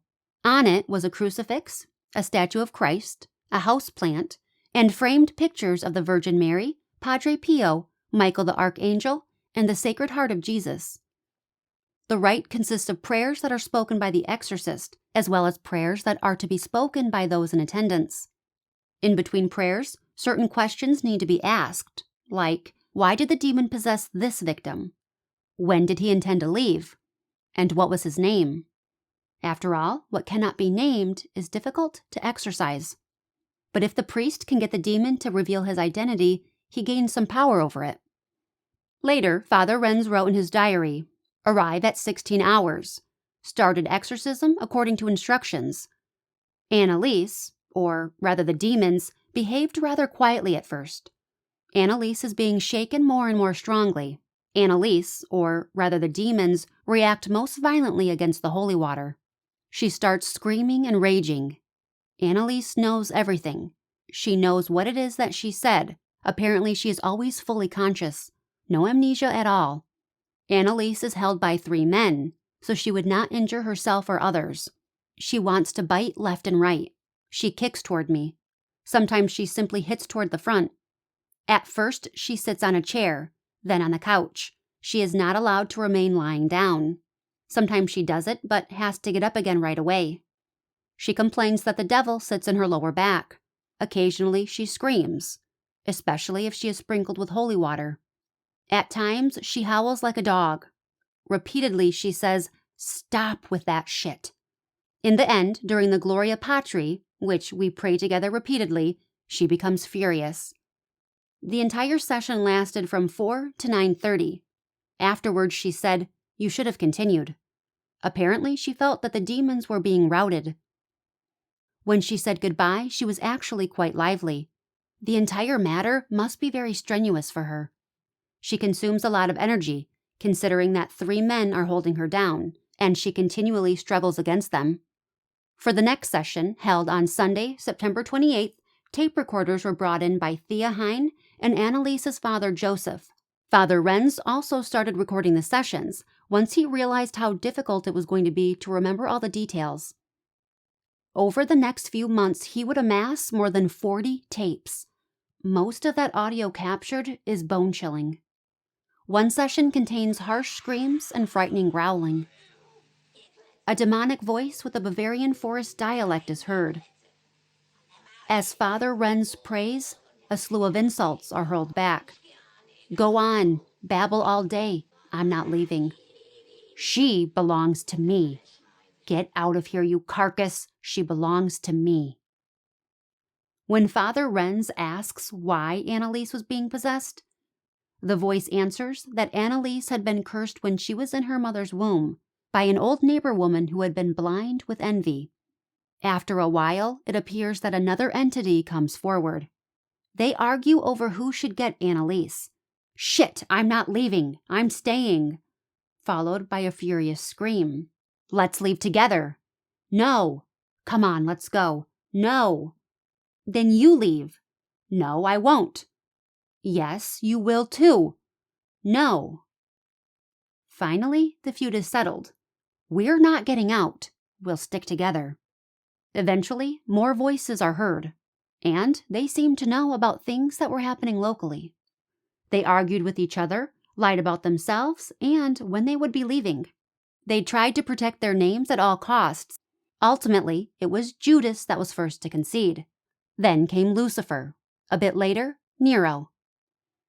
During one session, Father Renz brought 5 unmarked bottles, some filled with holy water and some filled with regular tap water. Amazingly, the demons screamed and hissed, but only when holy water touched them.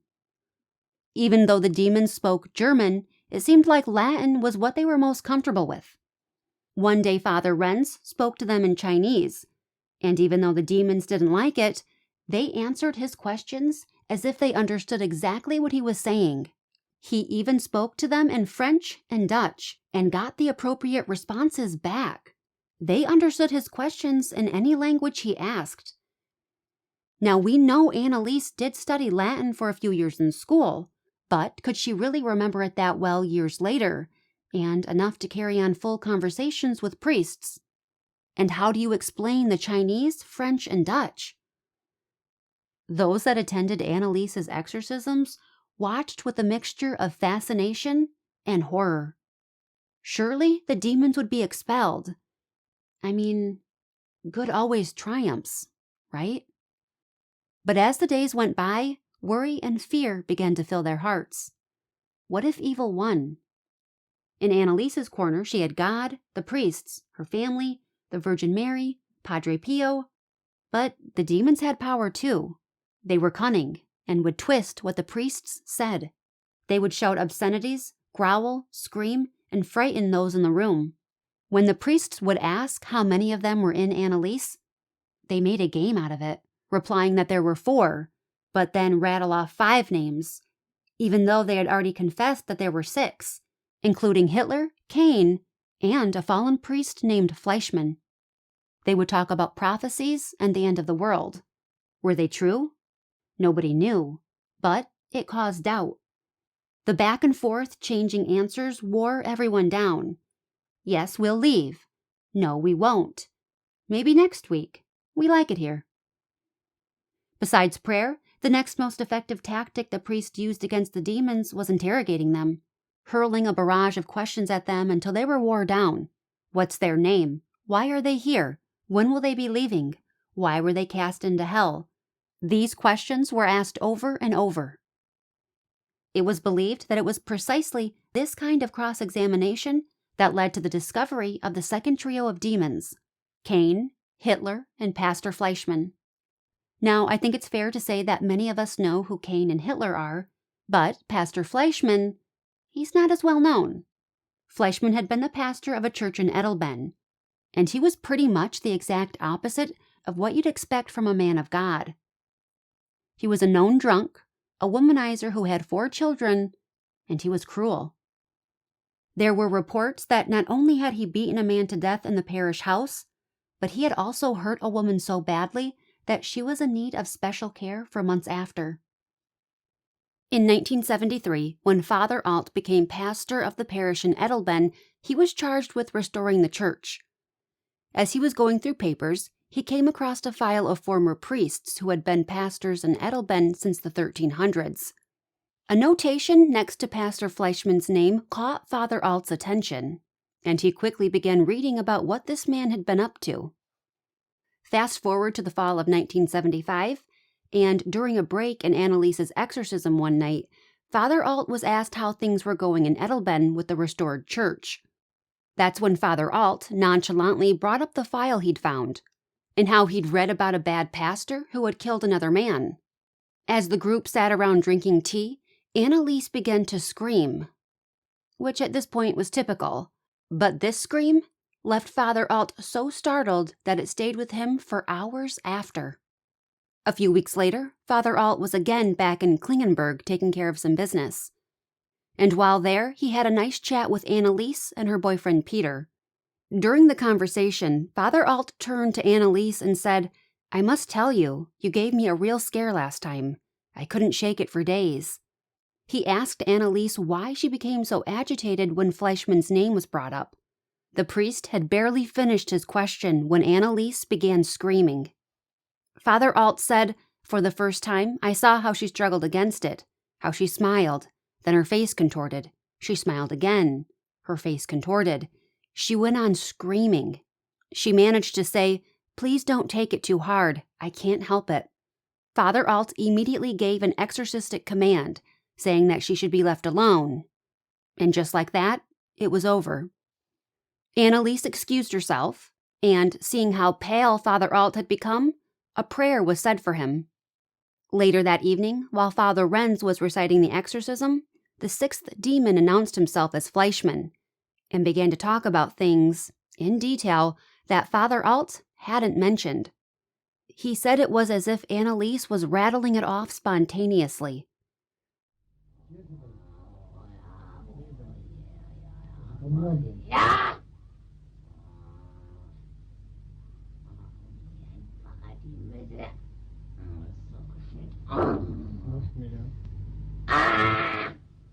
Die müssen als Priester kennbar sein. Und zweimal kapiert. Father Alt was adamant that there was no way Annaliese could have gotten her hands on those files, as they were archived in Würzburg.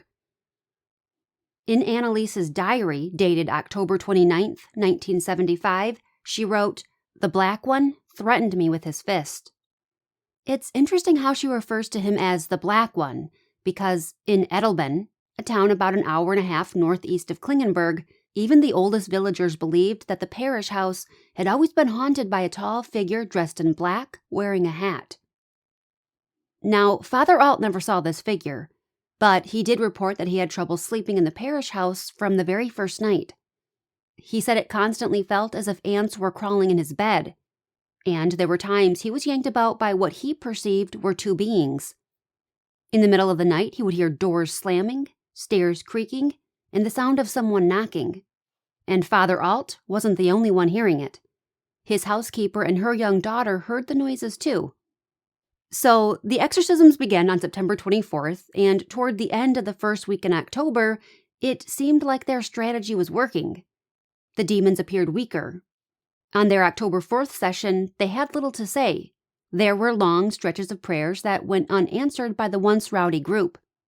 By Monday, October 6th, they seemed to be in disarray, and not wanting to give the demons a chance to rest, Father Renz made the decision to come back the next day, which was Tuesday, October 7th. Now, according to Dr. Keeler's records, he wrote out a prescription for Annaliese for Tegretol that was dated the same day. Coincidence or not, that evening during the exorcism, the demons were in full force. The sessions on the 10th and 13th were similar. On the 13th, Annaliese said that she was instructed by the Virgin Mary to start keeping a diary so she could write down exactly what the Mother of God said to her. Her first entry reads, October 13th, 1975. Mother of God, you will often receive inspirations of this kind from me from now on. Things will not always be easy for you. Tell this to Father Arnold. Remember, he is to be your spiritual counselor. Of course, nobody could be certain that this truly was the Virgin Mary and not just some demonic trick. Father Renz's first thought was of Barbara Weigand, a German woman born in 1845 who had received divine messages and wrote many of them down, Father Renz had copies of her manuscripts, and at some point promised to loan them to Annaliese. On October 16th, Annaliese wrote in her diary, "Mother of God, you are going to complete the work of Barbara Weigand." And on October 17th, she added, "Mother of God says, I want the dissemination of Barbara Weigand's mission." On the evening of October 17th, Father Renz brought one of Barbara's books for Annaliese when he came for the exorcism session. And over the next few weeks, she wrote down much of Barbara's work, carefully citing the pages. She underlined words from pages 24 to 25 that were supposedly from Christ to Barbara, saying, "Why are you worried that perhaps you underwent your suffering for nothing? Let us suppose that no one will believe anything you say. You should know that your merit stays the same as if you had converted the entire world. Remember that." It's clear what weighed heavily on Annaliese's mind. Why was she being forced to suffer so much? Another diary entry dated October 29th says, "If I'm not mistaken, Barbara Weigand said to me yesterday afternoon that I would have to suffer a great deal." It seemed like Annaliese also believed that Jesus was communicating with her too. The day after her first revelation from the Virgin Mary, she writes, "Tuesday, October 4th, 1975. Savior. Stigmata."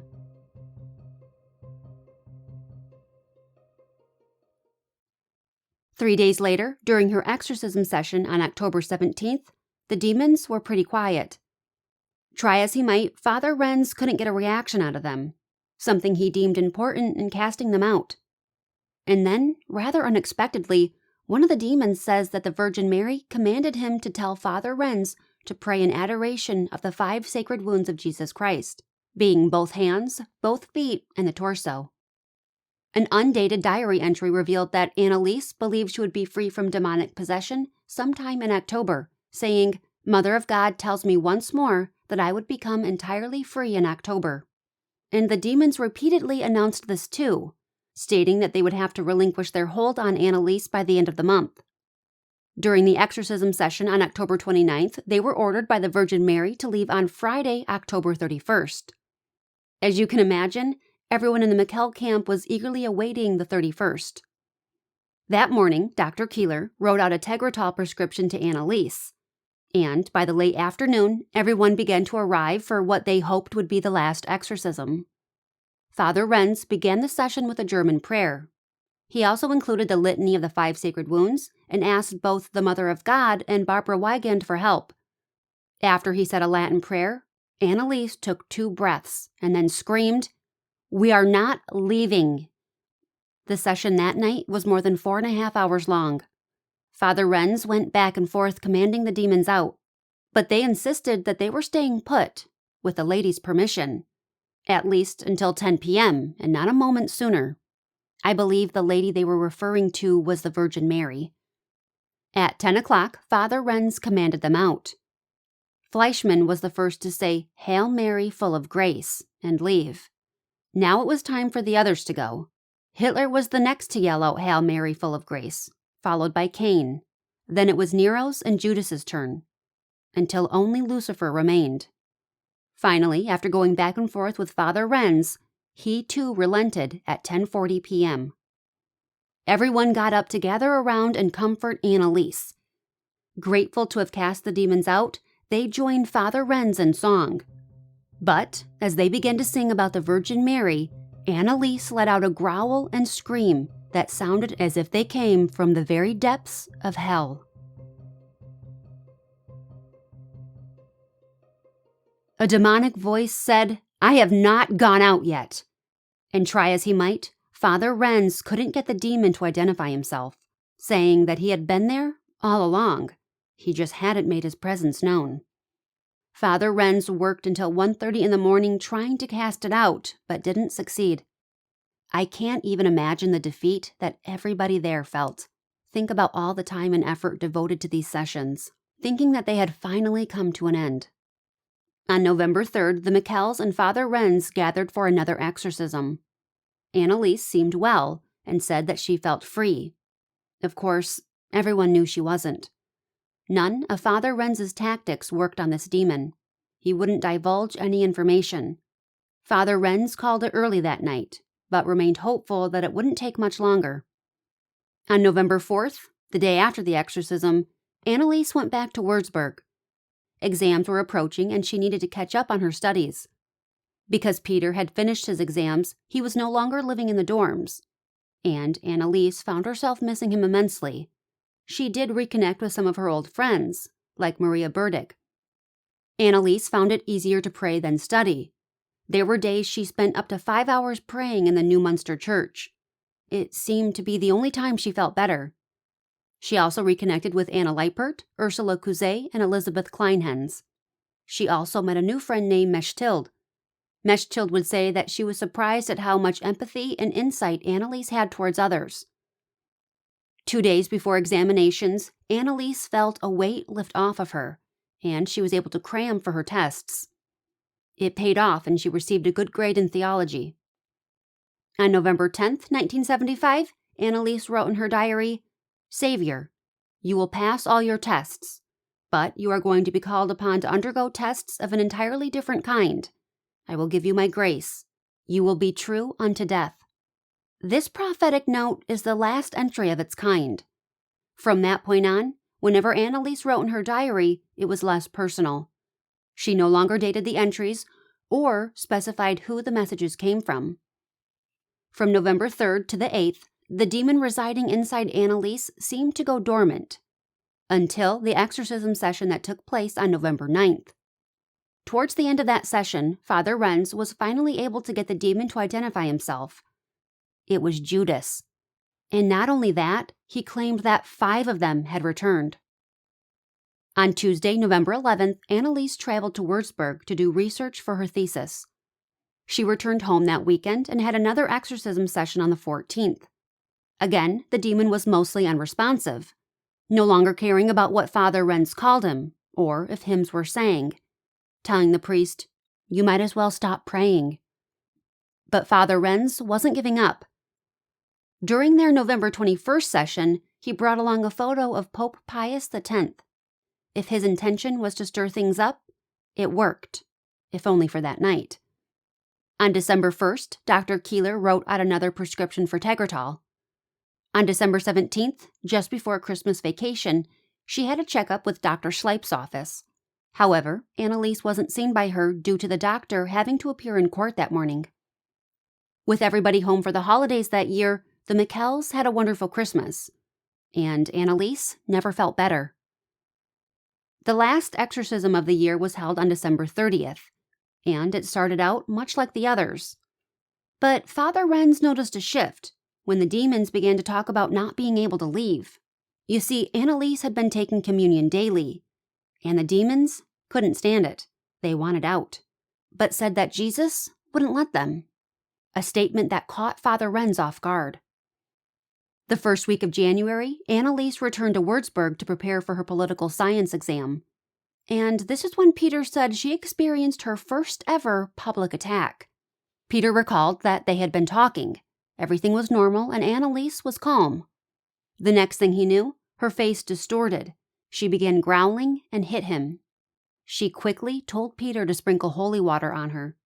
Peter said, "I did it." She quieted down instantly, and we were able to continue with our conversation. But Peter was startled by this. He knew how badly Annaliese had wanted to keep her possession a secret, and at all costs. On January 9th, she returned home for another session. During this exorcism, the demons attempted to literally vomit themselves out, much like they had during the October 31st session when they were successfully cast out. And this was the type of vomiting that caused full-on body heaving, but no demons were cast out. Throughout the rest of January and February, the sessions were discouraging. Gone were the 4-hour exorcisms. There was no point, since the demons wouldn't participate. Father Renz still came twice weekly, but the sessions were reduced to 2 hours. Even though the demons weren't very active during the exorcisms, Annaliese said they still affected her day-to-day life. She said there were many days they wouldn't permit her to eat, or if they did, it was very little. On cold days, they wouldn't let her wear warm clothes outside, nor could she sleep with any covers on. After 5 months of exorcisms, Annaliese was at her breaking point. She told Father Renz that the suffering she was enduring was beyond anything that she could have imagined, saying, "I always thought that I would want to suffer for others, so they wouldn't have to go to hell and all that. But that it could be this bad and this cruel and terrible." Annaliese described their commands like a compulsion. You have to do that now and with an urgency. The more she struggled against it, the worse it got. She would have nights where all she wanted to do was go to bed, and then suddenly she would have to hit her head against the wall over and over. By the end of February, the demons were again pleading, "We want out!" On Wednesday, March 3rd, Annaliese went to her dorm in Würzburg with the intention of returning home that weekend. However, a few days later, while trying to board the train home, she had another episode in which she became rigid and stiff. Knowing she wasn't going to be able to board the train, she headed back to her dorm. That afternoon, Elizabeth Kleinhens stopped by her room to talk about school.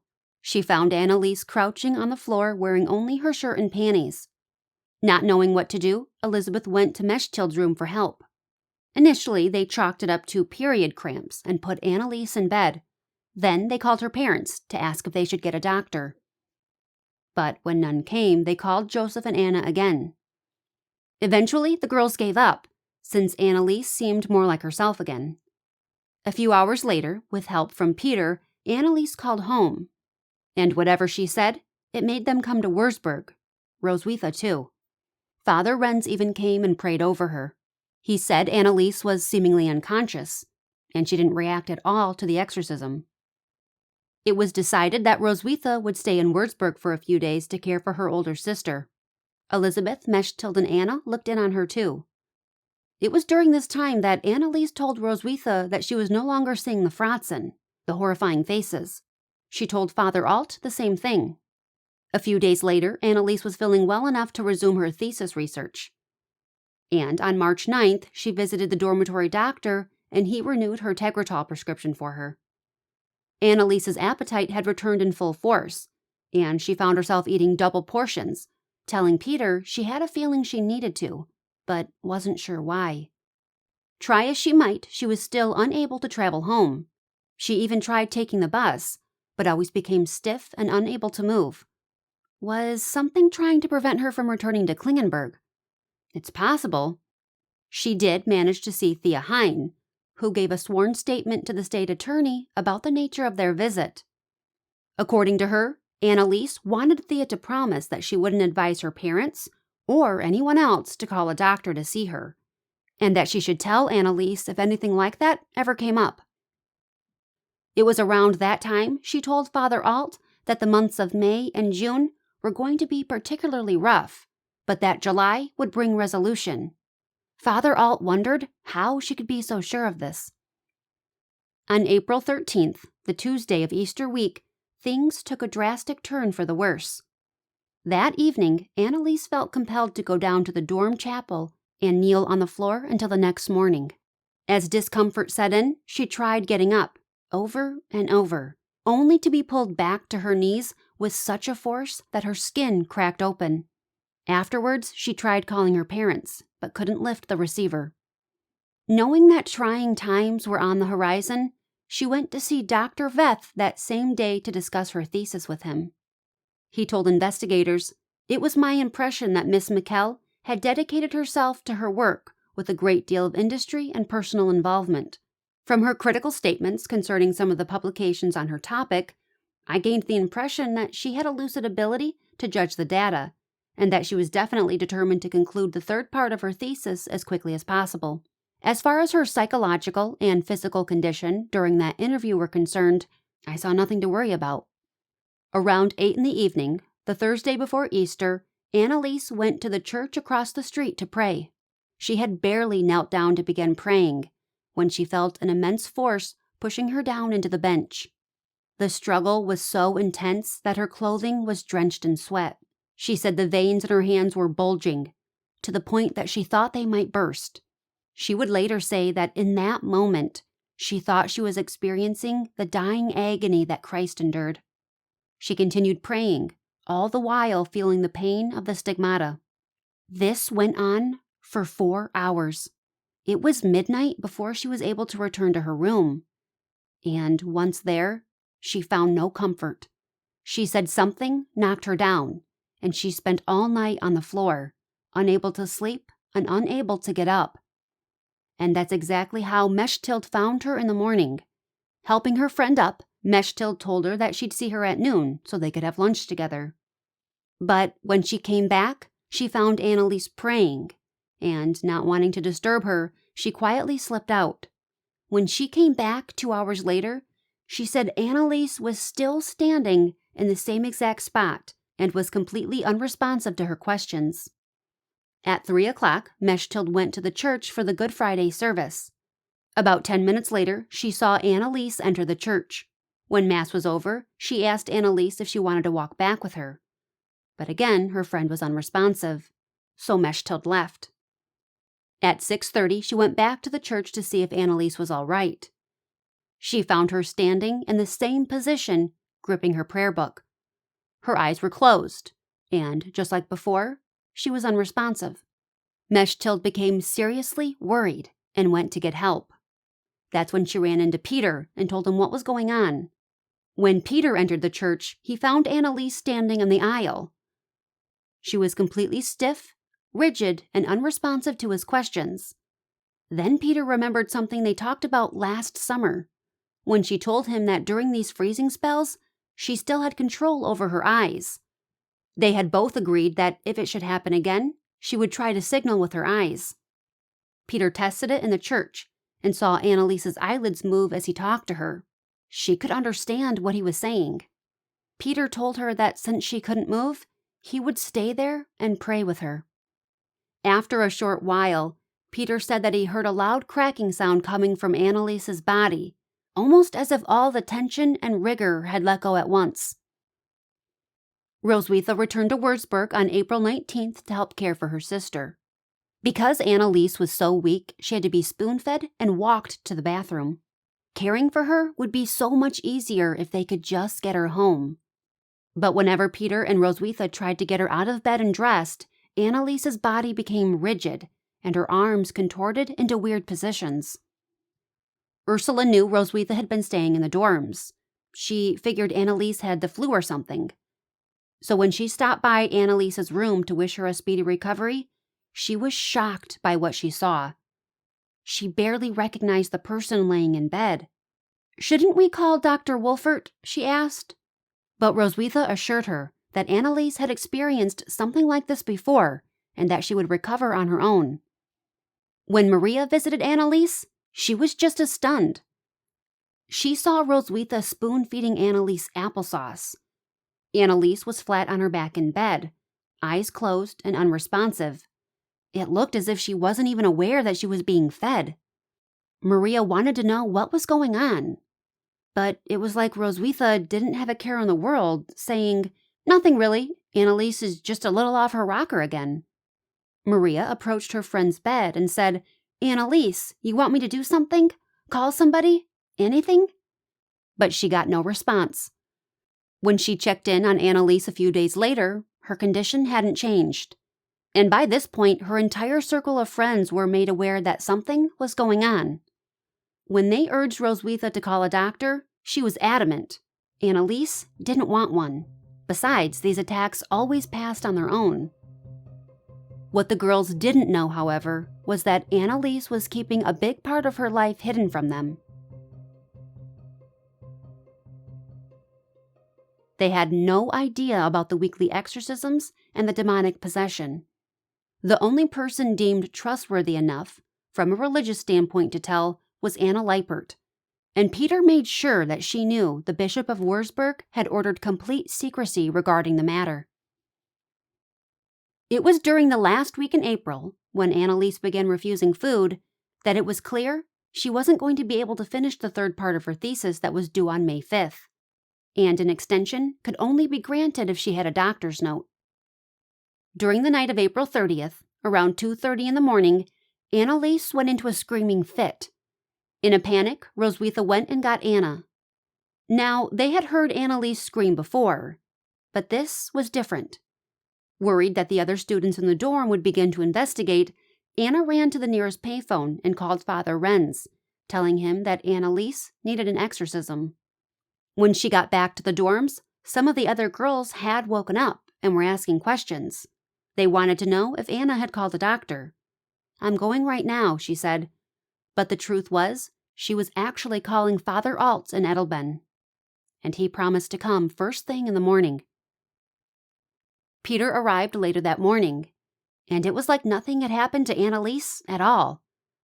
She even went to the dorm kitchen and chatted with another girl there. When Father Alt arrived after breakfast, he found Annaliese in good spirits.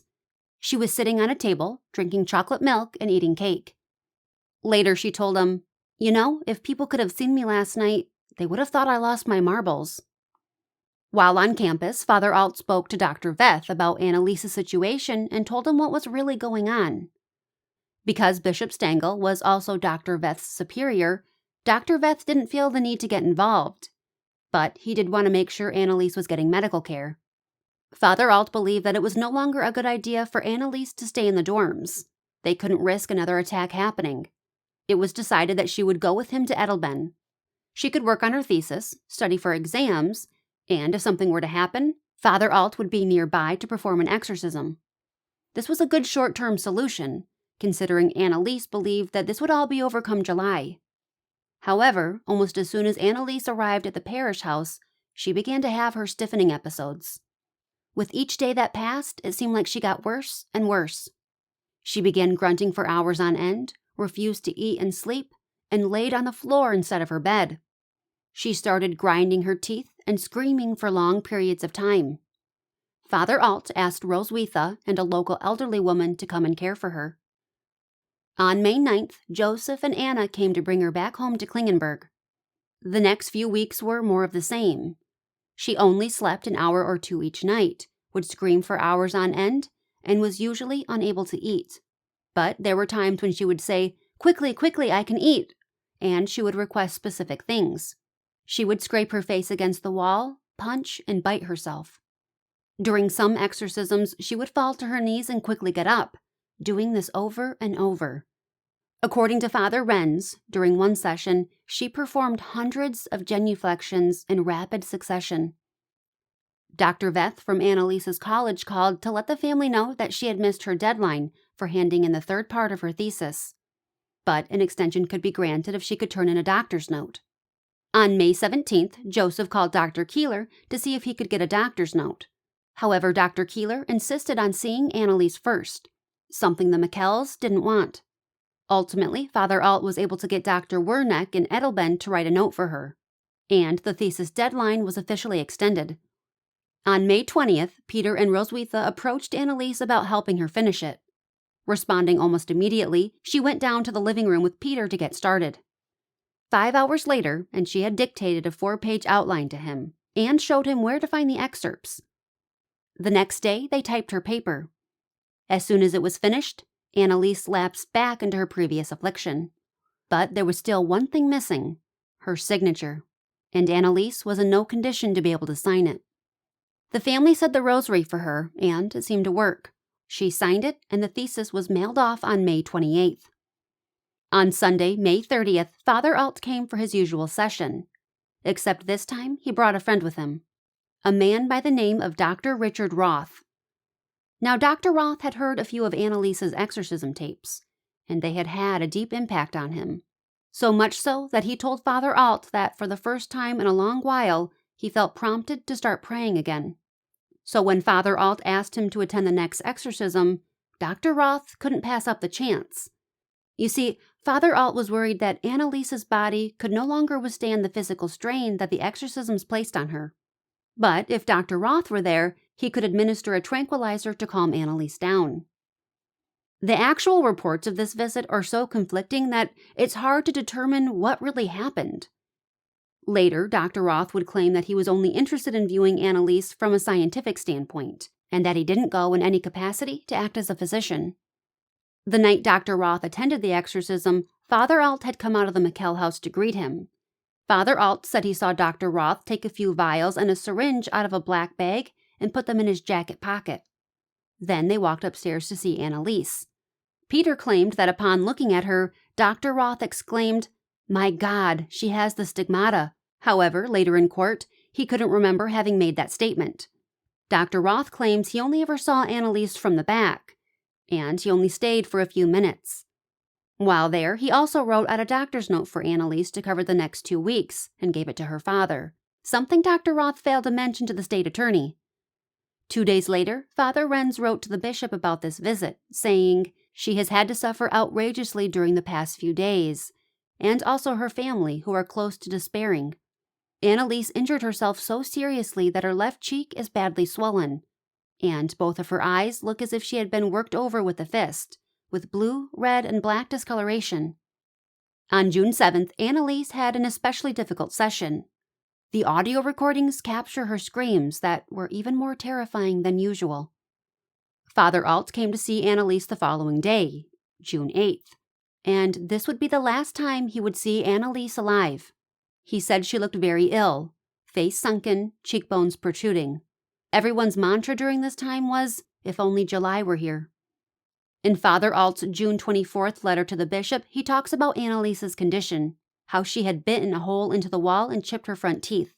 Her nose was rubbed raw, and her knees had open sores.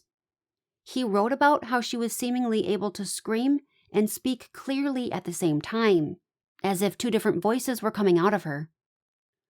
Throughout the month of June, the topic of Annaliese receiving medical help was brought up on numerous occasions, but Annaliese had always turned it down.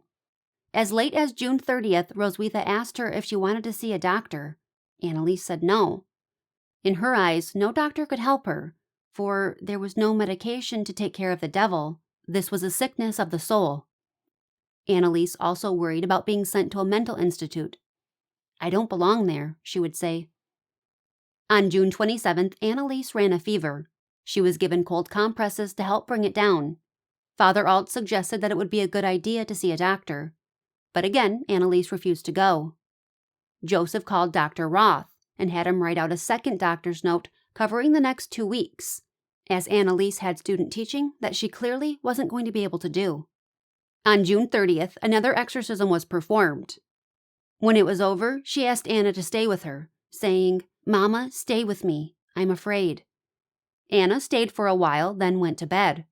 It was after midnight when Annaliese began throwing herself around and screaming. Joseph commanded the demons to leave, as it was officially July 1st, and they were obligated to go. In his statement to the police, Joseph said, "Annaliese turned over on her right side and quietly went to sleep. She was quiet all night. Next morning, about 7 o'clock, I went to the door of her room. She lay in bed and didn't move. I assumed that she was asleep. I went over to the building site. At 8, my wife called me to tell me that Annaliese had died." The second call Anna made was to Father Alt. From there, Father Alt called Dr. Roth, who immediately drove to Klingenberg and arrived there early in the afternoon. Upon inspecting Annaliese, he believed her death had occurred about 6 hours earlier. He wanted to write out a death certificate, but didn't have the proper forms on him. So he called Dr. Keeler, who advised him not to issue one. Dr. Keeler, being the family physician, went and inspected Annaliese's body. He then wrote out the necessary document, but stated the cause of death was not due to natural causes. A post-mortem examination was carried out. According to the pathologist, Annaliese's death was caused by starvation, possibly aggravated by her tremendous physical exertion she had endured over the last few weeks. They found her inner organs healthy, including her brain, which showed no damage that could have caused epileptic seizures, not even on the microscopic level. They did, however, notice that her pupils were unusually dilated, and they were surprised she had no bed sores, something that was typically found in patients who had starved to death. In the wake of Annaliese's death, there were 3 main camps. Those who didn't believe she was possessed and thought that what had happened to her was medieval. Those who believed she was possessed and that the demons had killed her, meaning evil one. And those who believed that Annaliese chose to sacrifice herself, and the demons had to return to hell, meaning that good had triumphed over evil. On July 13, 1977, Father Renz, Father Alt, and Annaliese's parents were indicted. The charges against Bishop Stangl and Father Rodwick were dropped.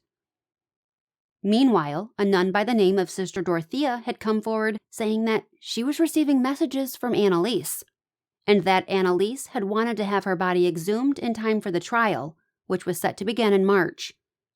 Exhuming her body would show that she hadn't decomposed, thus proving that she did in fact die as a penance to benefit Germany, youth, and priests. This message was to be given to Father Renz, and he should see to it that the exhumation was to be carried out on February 25th. Anna and Joseph did apply for the exhumation permit, arguing that her body was buried in great haste, and they wanted to replace the thin-walled, inexpensive casket and transfer her to one made of oak and zinc. The date they requested was February 25th. News spread fast, and that Saturday, the 25th, a crowd gathered in Klingenberg. Here's what Father Renz had to say. Annaliese's coffin was dug up. It had a dent on one side, but otherwise was in good condition. It was carried into the mortuary, so her body could be placed into her new coffin. The mayor came out of the mortuary and said to the Michels, "Not surprisingly, after a year and a half, Annaliese is petrified. She looks terrible. I would suggest that you do not go in. Remembering Annaliese from the past, you have a lovely image of her. Don't spoil it for yourselves." The Michels fell for it and did not go in. Then I was asked if I wanted to see Annaliese. I immediately answered with an energetic yes, but at the door of the mortuary I was turned away by the police and had to leave. Shortly thereafter, the new, closed coffin was carried out to the grave and was re-entered. There were conflicting reports that said Father Renz said yes, but then turned and walked away as if he had changed his mind. Other bystanders came forward saying that no cadaverous smell came from the mortuary. Instead, they could smell incense and roses. The gravediggers maintained that they had seen Annaliese's face, and it was white as if it had been powdered. Some of them talked about how when they had moved Annaliese to her new casket, they had grabbed her under her arms and legs to transfer her, meaning she hadn't decomposed. There was also talk of two well-dressed men in attendance, who were talking to each other, saying, "Listen, this must under no circumstance become public, no matter the cost." It was also rumored that the police had photographed the body in the casket, but they had published nothing. As you can imagine, the papers had a field day. The trial began on March 30th, and there were lines waiting for the courtroom to open. Many had to be turned away because the courtroom could only seat 100. At the start of the trial, Annaliese's father, Joseph, asked if they could kneel down and pray, but the judge declined his request. Father Alt was the first to testify. He never thought that Annaliese was dangerously ill, and that she conceived of her suffering as a penance for priests and German youth, and she wanted the tapes to be made public so that people could see that there was in fact a devil.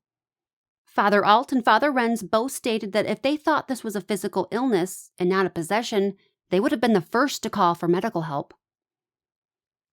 Father Alt spoke of the different demons, whom he said he recognized from their different voices, and that Annaliese not wanting to eat was due to the influence and control the demons had on her. The state attorney believed that Father Alt was the true moving force behind the entire case, and was largely responsible for the way things turned out. On April 5th, the doctors who had known and treated Annaliese were called to testify. Besides what they had already stated to the criminal investigator and the state attorney, nothing new was revealed. They believed Annaliese had died of a combination of epilepsy, mental disorders, and an extreme religious environment. After the doctors testified, next came Annaliese's friends and sisters. On April 10th, the court's expert witness, Professor Sates, was called to testify. He was a psychiatrist in a clinic at the University of Würzburg, and even though Annaliese had been a patient there, he didn't know her personally. He believed that had Annaliese been forced into treatment, she would still be alive. Treatment that would have included being subdued with tranquilizers, being force-fed, and treated with electroshock therapy. On April 19th, the prosecution presented its case. They asked that all 4 defendants be found guilty of negligent homicide due to failure to act.